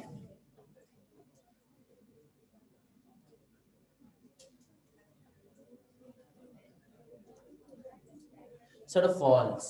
कैश डिस्काउंट की एंट्री क्या बनती है, मैंने एसेट खरीदा, एंट्री बनाई पीपी डेबिट पेबल, अब उसने मुझसे 100 रुपए की जगह 90 रुपए लिए, तो मैं क्या एंट्री बनाऊंगा, पेबल 100 से, सूदी इदारा कितने से, और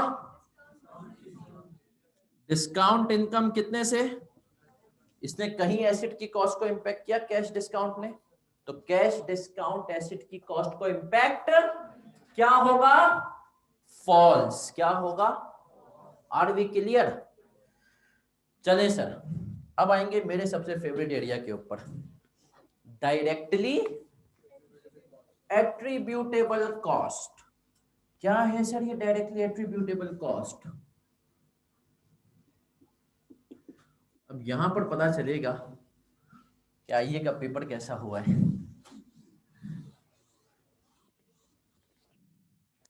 directly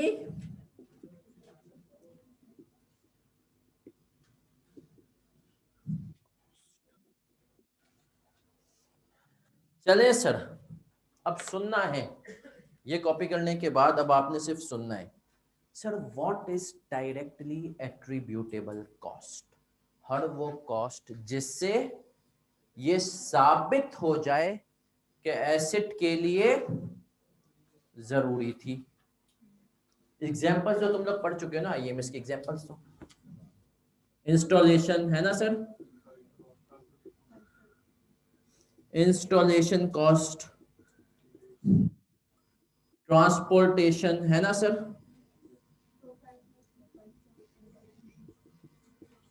professional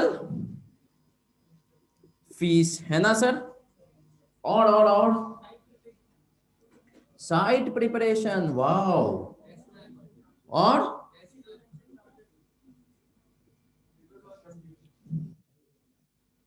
test run, custom duty को तुमने चंदा वहां पे कवर कर दिया ना।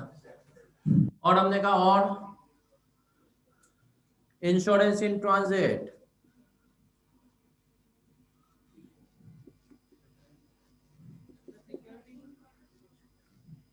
हैंडलिंग, हैंडलिंग में सही है सर, ये मेजर हो गए ना हेड।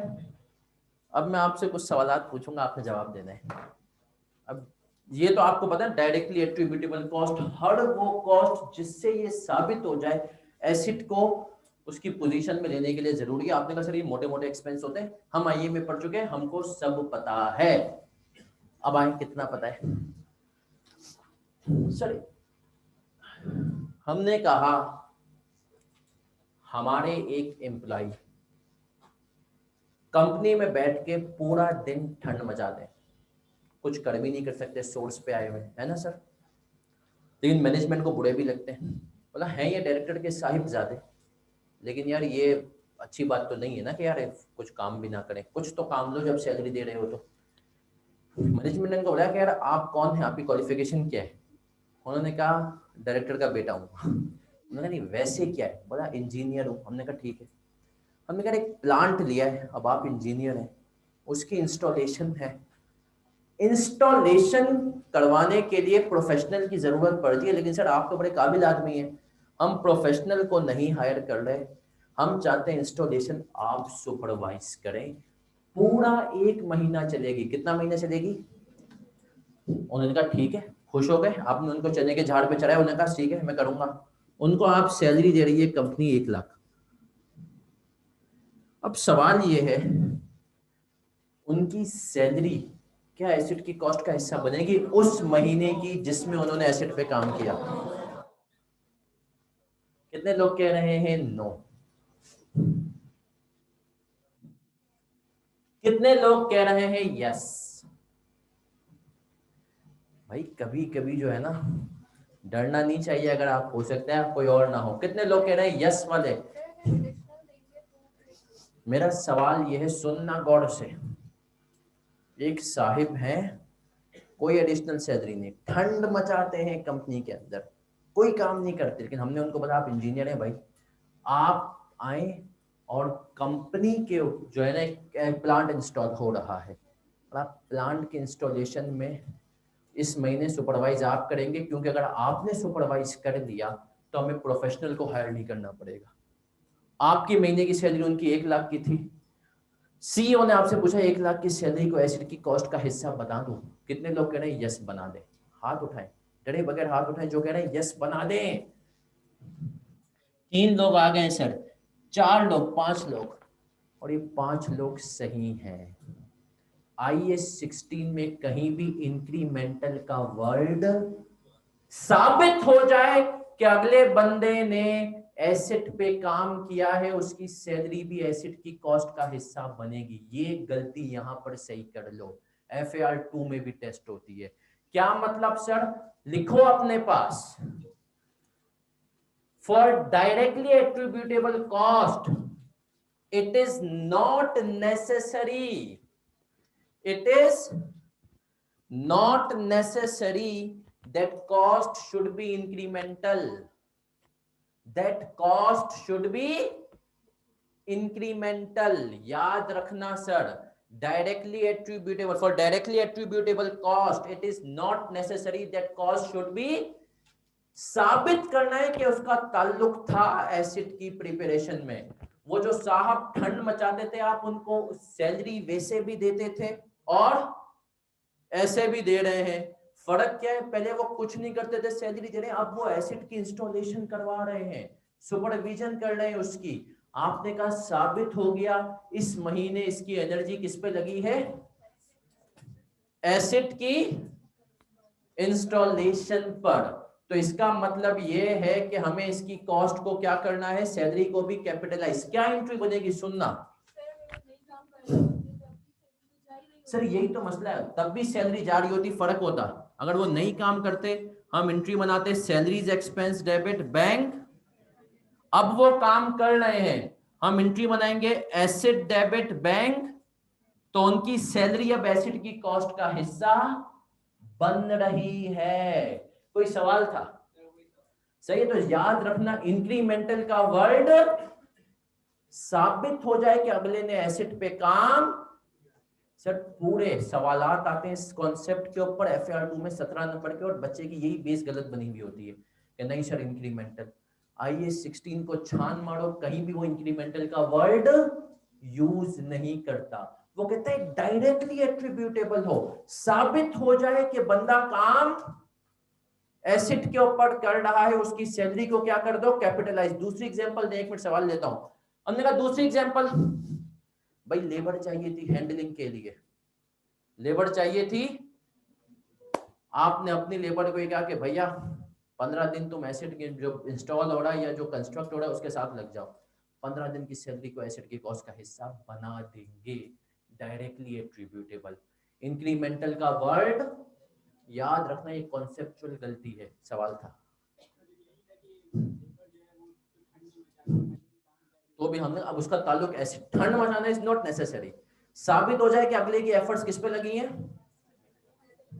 अब दूसरा देखो, मैंने कहा ना बड़े हो गए हो, आइए वाली जिंदगियां खत्म, टेक्निकल सवाल, प्रैक्टिकल लाइफ के यहाँ कुछ कह रहे हैं।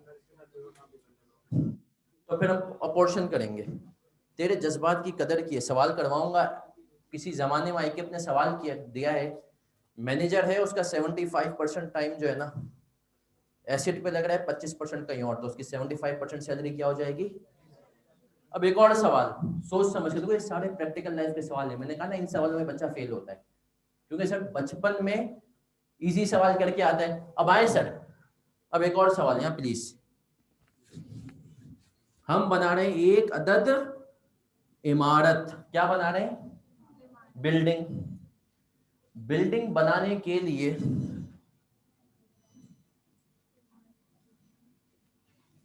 हमने कहा क्रेन चाहिए, है ना सर, भाई क्रेन चाहिए बिल्डिंग बनाने के लिए। क्रेन फिक्स एसेट है, मानते हो, डेप्रिशिएट होता है। 2 साल बिल्डिंग बनी है, क्रेन 2 साल बिल्डिंग पे लगी रही है। क्रेन हमने ली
बच्चों,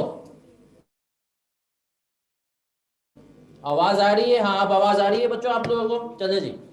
सर मेरा सवाल है, क्या क्रेन की डेप्रिसिएशन बिल्डिंग की कॉस्ट का हिस्सा बनेगी? हमने क्रेन ली, बिल्डिंग के ऊपर यूज हो रही है, 2 साल बिल्डिंग बनी, क्रेन बिल्डिंग पे यूज हो रही है। मेरा सवाल यह है, क्या मैं ये एंट्री बना सकता हूं क्रेन के लिए? PP debit accumulated depreciation credit, 2 साल की डेप्रिसिएशन। कितने लोग कह रहे हैं सर नहीं बन सकती क्रेन, बिल्डिंग की कॉस्ट के अंदर डेप्रिसिएशन उसकी नहीं जा सकती? कितने लोग कह रहे हैं?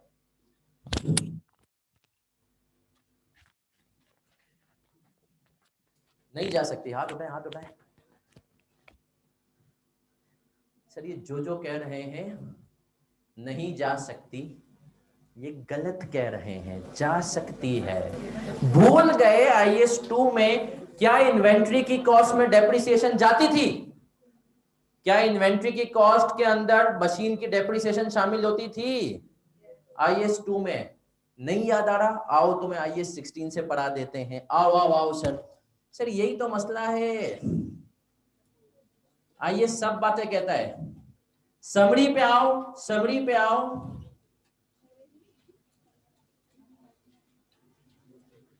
और समरी पे आने के बाद सब्सिक्वेंट मेजरमेंट पे आओ। कॉस्ट मॉडल लिखा हुआ नजर आ रहा है? कॉस्ट मॉडल के अंदर डेप्रिसिएशन नीचे लिखा हुआ नजर आ रहा है। डेप्रिसिएशन का जरा सेकंड लास्ट बुलेट पढ़ो, क्या कह रहा है? Depreciation is charge to profit और loss unless it is included in the carrying amount of another. इसने कहा चार्ज तो प्रॉफिट एंड लॉस में करना है, हमने कहा बढ़िया है, लेकिन इसने कहा हो सकता है कि किसी और एसेट की कैरिंग अमाउंट के अंदर भी वो शामिल हो। तो इसका मतलब क्या है सर, कि क्रेन की डेप्रिसिएशन बिल्डिंग की कॉस्ट का हिस्सा बनेगी जितना पीरियड क्रेन बिल्डिंग पे यूज हो रही है। Are we clear? Practical example और, सर मैं जिस कंपनी में लास्ट मैंने जॉब की ना, वो जो कंपनी थी, उस कंपनी ने कुछ इंस्टॉलेशन करवानी थी और प्लांट बहुत ज्यादा सोफिस्टिकेटेड था। उन्होंने कहा ये देसी लोग तो कर नहीं पाएंगे, कोरियंस को बुलाते हैं। किसको बुलाते हैं? कोरियंस को बुलाते हैं। कोरियंस ने कहा हाँ हम आएंगे, इंस्टॉल करेंगे। अब कोरियंस थोड़ी सी अलग मखलूक है। क्यों सर? बताऊंगा अभी आपको ऐसे आगे जाके। प्रैक्टिकल केस है। कोरियंस को बुलाया गया, कहा कोरियंस आ जाओ। उन्होंने कहा आ जाते हैं, पहले बताओ टिकट के खर्चा, वीजा का हमारा खर्चा, हम आएंगे कराची में रहेंगे, ये सब खर्चे उठाओगे? हमने कहा जाहिर सी बात है भाई, तो मैं बुला रहे इंस्टॉलेशन के लिए। तो उन्होंने कहा इंस्टॉलेशन के पैसे अलग होंगे और ये खर्चे अलग हैं। भाई सपोज करो उन्होंने इंस्टॉलेशन के लिए 5 मिलियन हमसे, कितने लिए? लेकिन वो 1 महीना रुके और उस 1 महीने में वो उनके टिकट का खर्चा, रहने का खर्चा, ये सब खर्चा मिला के कंपनी को हो गया 15 लाख का, 1.5 मिलियन। 5 मिलियन इंस्टॉलेशन के तो तुम कैपिटलाइज करोगे। सर वो जो 15 लाख का खर्चा है, क्या वो कैपिटलाइज होगा एसेट की कॉस्ट में? कितने लोग कह रहे करेंगे? उनकी फीस तो कैपिटलाइज होगी होगी, 5 मिलियन पे तो फटा ही नहीं ना सर। 15 लाख कोरियन का जहाज का खर्चा, यहाँ पे रहने का खर्चा, करोगे कैपिटलाइज? करेंगे? यस और नो? ऑनलाइन वालों चैट में बताना है मेरा चंदा, चैट में प्लीज, क्यूएनए में ना लिखें, चैट में लिखें। चैट का आपके पास ऑप्शन आएगा, उसमें लिखें चंदा। सर करेंगे, बिल्कुल ठीक है भाई, जरूरी है, इंसान है, उसके साथ बशरी तकाजे है ना सर। हमने कहा अब सही है, अब सुनना, कोरियन मैंने कहा ना अजीब मखलूक है। उनको कंपनी आपका, उन्होंने 1 हफ्ते में कहा यार ये खाना वाना में आपको समझ में नहीं आता। हमने कहा क्या करोगे? उन्होंने कहा देखो 2 रिक्वेस्ट है, बावर्ची हमने ढूंढ लिया है कराची के अंदर, उसको हायर करो। हमें जहाँ पे स्टे करवाया है ना गेस्ट हाउस में, बोला वहाँ पे किचन भी है, हमने बावर्ची कुक हमने आइडेंटिफाई कर लिया है, you have to hire him. हमने कहा करते हैं। कुक को बोला भाई क्या पैसे लोगे, कुछ 23 दिन थे, उसने कहा ₹1,00,000 लूंगा। हमने कहा चलो मेहमान है। फिर कुक का अगले दिन फोन आया एडमिन वाले बंदे को कि सर ये चीजें पहुंचा दें। एडमिन वाला बंदा परेशान, उसने बोला कि भाई ये वो आ गया ऑफिस में। उसने कहा सर ये कह कुत्ते बिल्ली देते हैं। हमने कहा भाई मिलते भी हैं यहाँ पे। उसने कहा सर वो मिलते हैं, मुझे पता है कहाँ मिलेंगे। सही है। हमने कहा भाई ये मेहमान है, सही है ना। उन्होंने कहा भाई पूरा दिन काम करेंगे, तुम्हारे प्लान को इंस्टॉल करेंगे, थक जाएंगे, रात को हमें उन जानवरों का गोश्त खाना है। हमने कहा सही है, दिया, खर्चा हो गया। अब मेरा सवाल है वो जो कुक की कॉस्ट कंपनी बियर कर रही है, उनकी अजीब अजीब फरमाइशें कंपनी पूरा कर रही है, क्या ये सब कॉस्ट एसिड की कॉस्ट में जाएगी?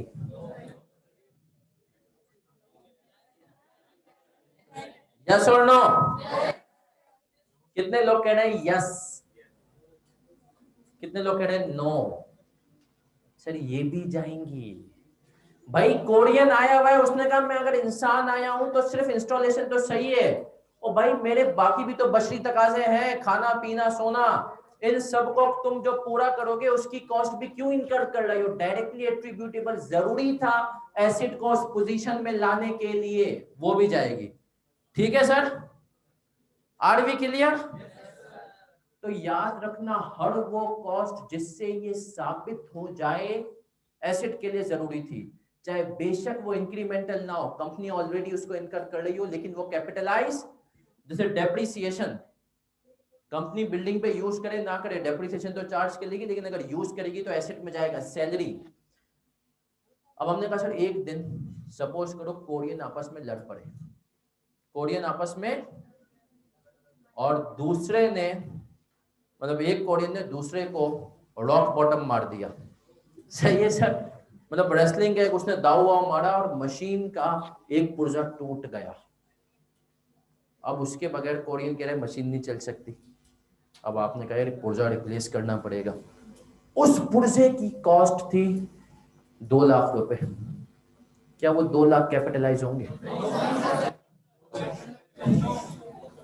क्या वो 2 लाख कैपिटलाइज होंगे? कितने लोग भाई उस जरूरी है? इसने कहा कोरियन ने कहा मशीन स्टार्ट ही नहीं होगी इसके बगैर। क्या जरूरी है 2 लाख?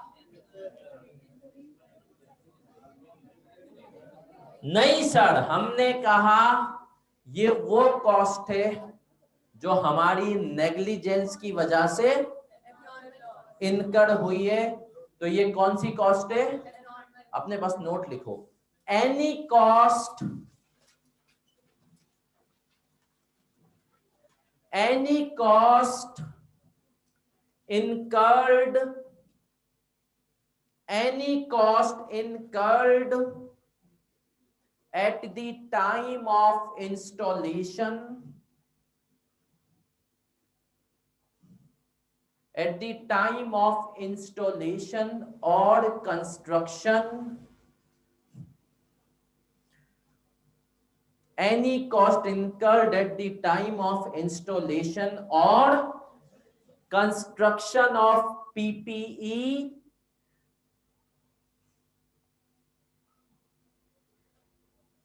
due to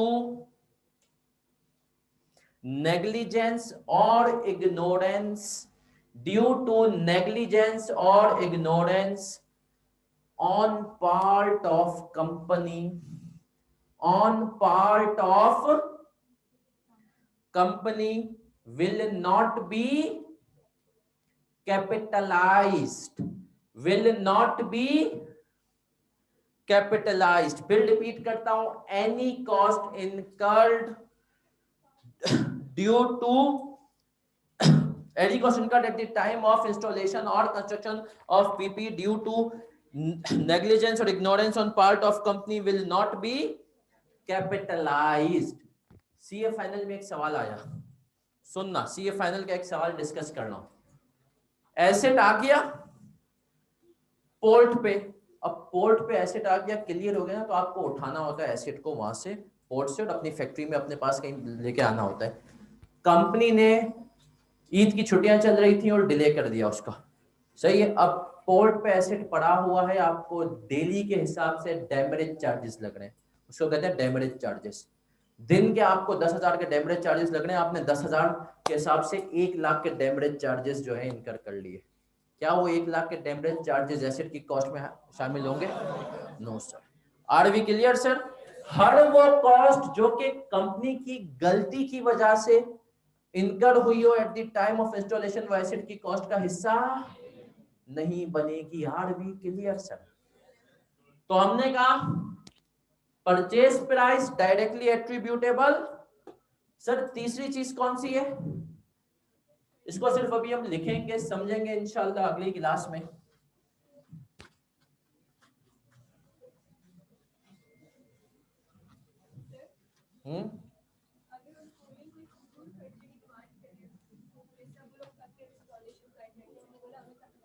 पार्टी करनी है, हमें सीवीओ लेकर जाए, सीवीओ लेकर जाए और वहां पर वो चलाए, वो जो बाइक चलती है उसमें बैठाएं। नहीं, फिर वो कंपनी नहीं करती। देखो जो नॉर्मल खर्चे है ना उसके ऊपर आएगा। सर एक सवाल आया, कोरियन तो कोरियन है, कोरियन ने कहा कि भैया हम थक गए हैं काम कर करके, सीवीओ का चक्कर तो करा दो। सही है, ऊंट पे बैठना है तो क्या ऊंट वाले के पैसे जाएंगे कॉस्ट में? हमने कहा इंसान बन।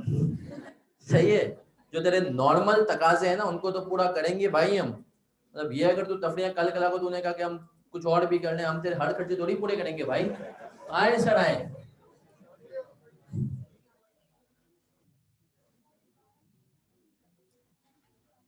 प्रेजेंट वैल्यू ऑफ, अच्छा एक काम करेगा ये लोग, present value of dismantling cost. DM cost का मतलब है डिसमेंटलिंग कॉस्ट।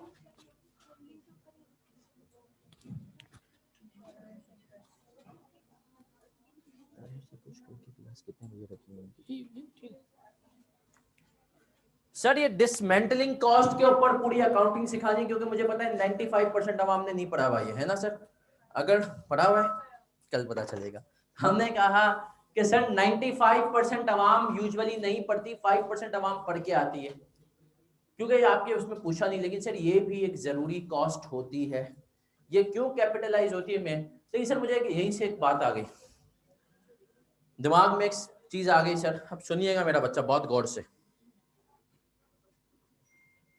हमने कहा कि सर प्लांट की इंस्टॉलेशन चल रही थी, सही है, फैक्ट्री के अंदर। एक प्रैक्टिकल केस है, जब मैं यूनिलीवर में था, प्लांट की इंस्टॉलेशन चल रही थी, 40 लोग आए हुए थे। कितने लोग आए हुए थे? लेबर भी शामिल था, ये वो।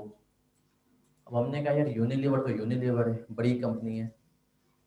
उन्होंने कहा कि भैया लंच तो करवाना है ना उनको, लेबर को। लंच में पिज्जा किया, तकरीबन खर्चा आ गया 70,000 रुपए का, एक लंच के ऊपर 40 लोगों का।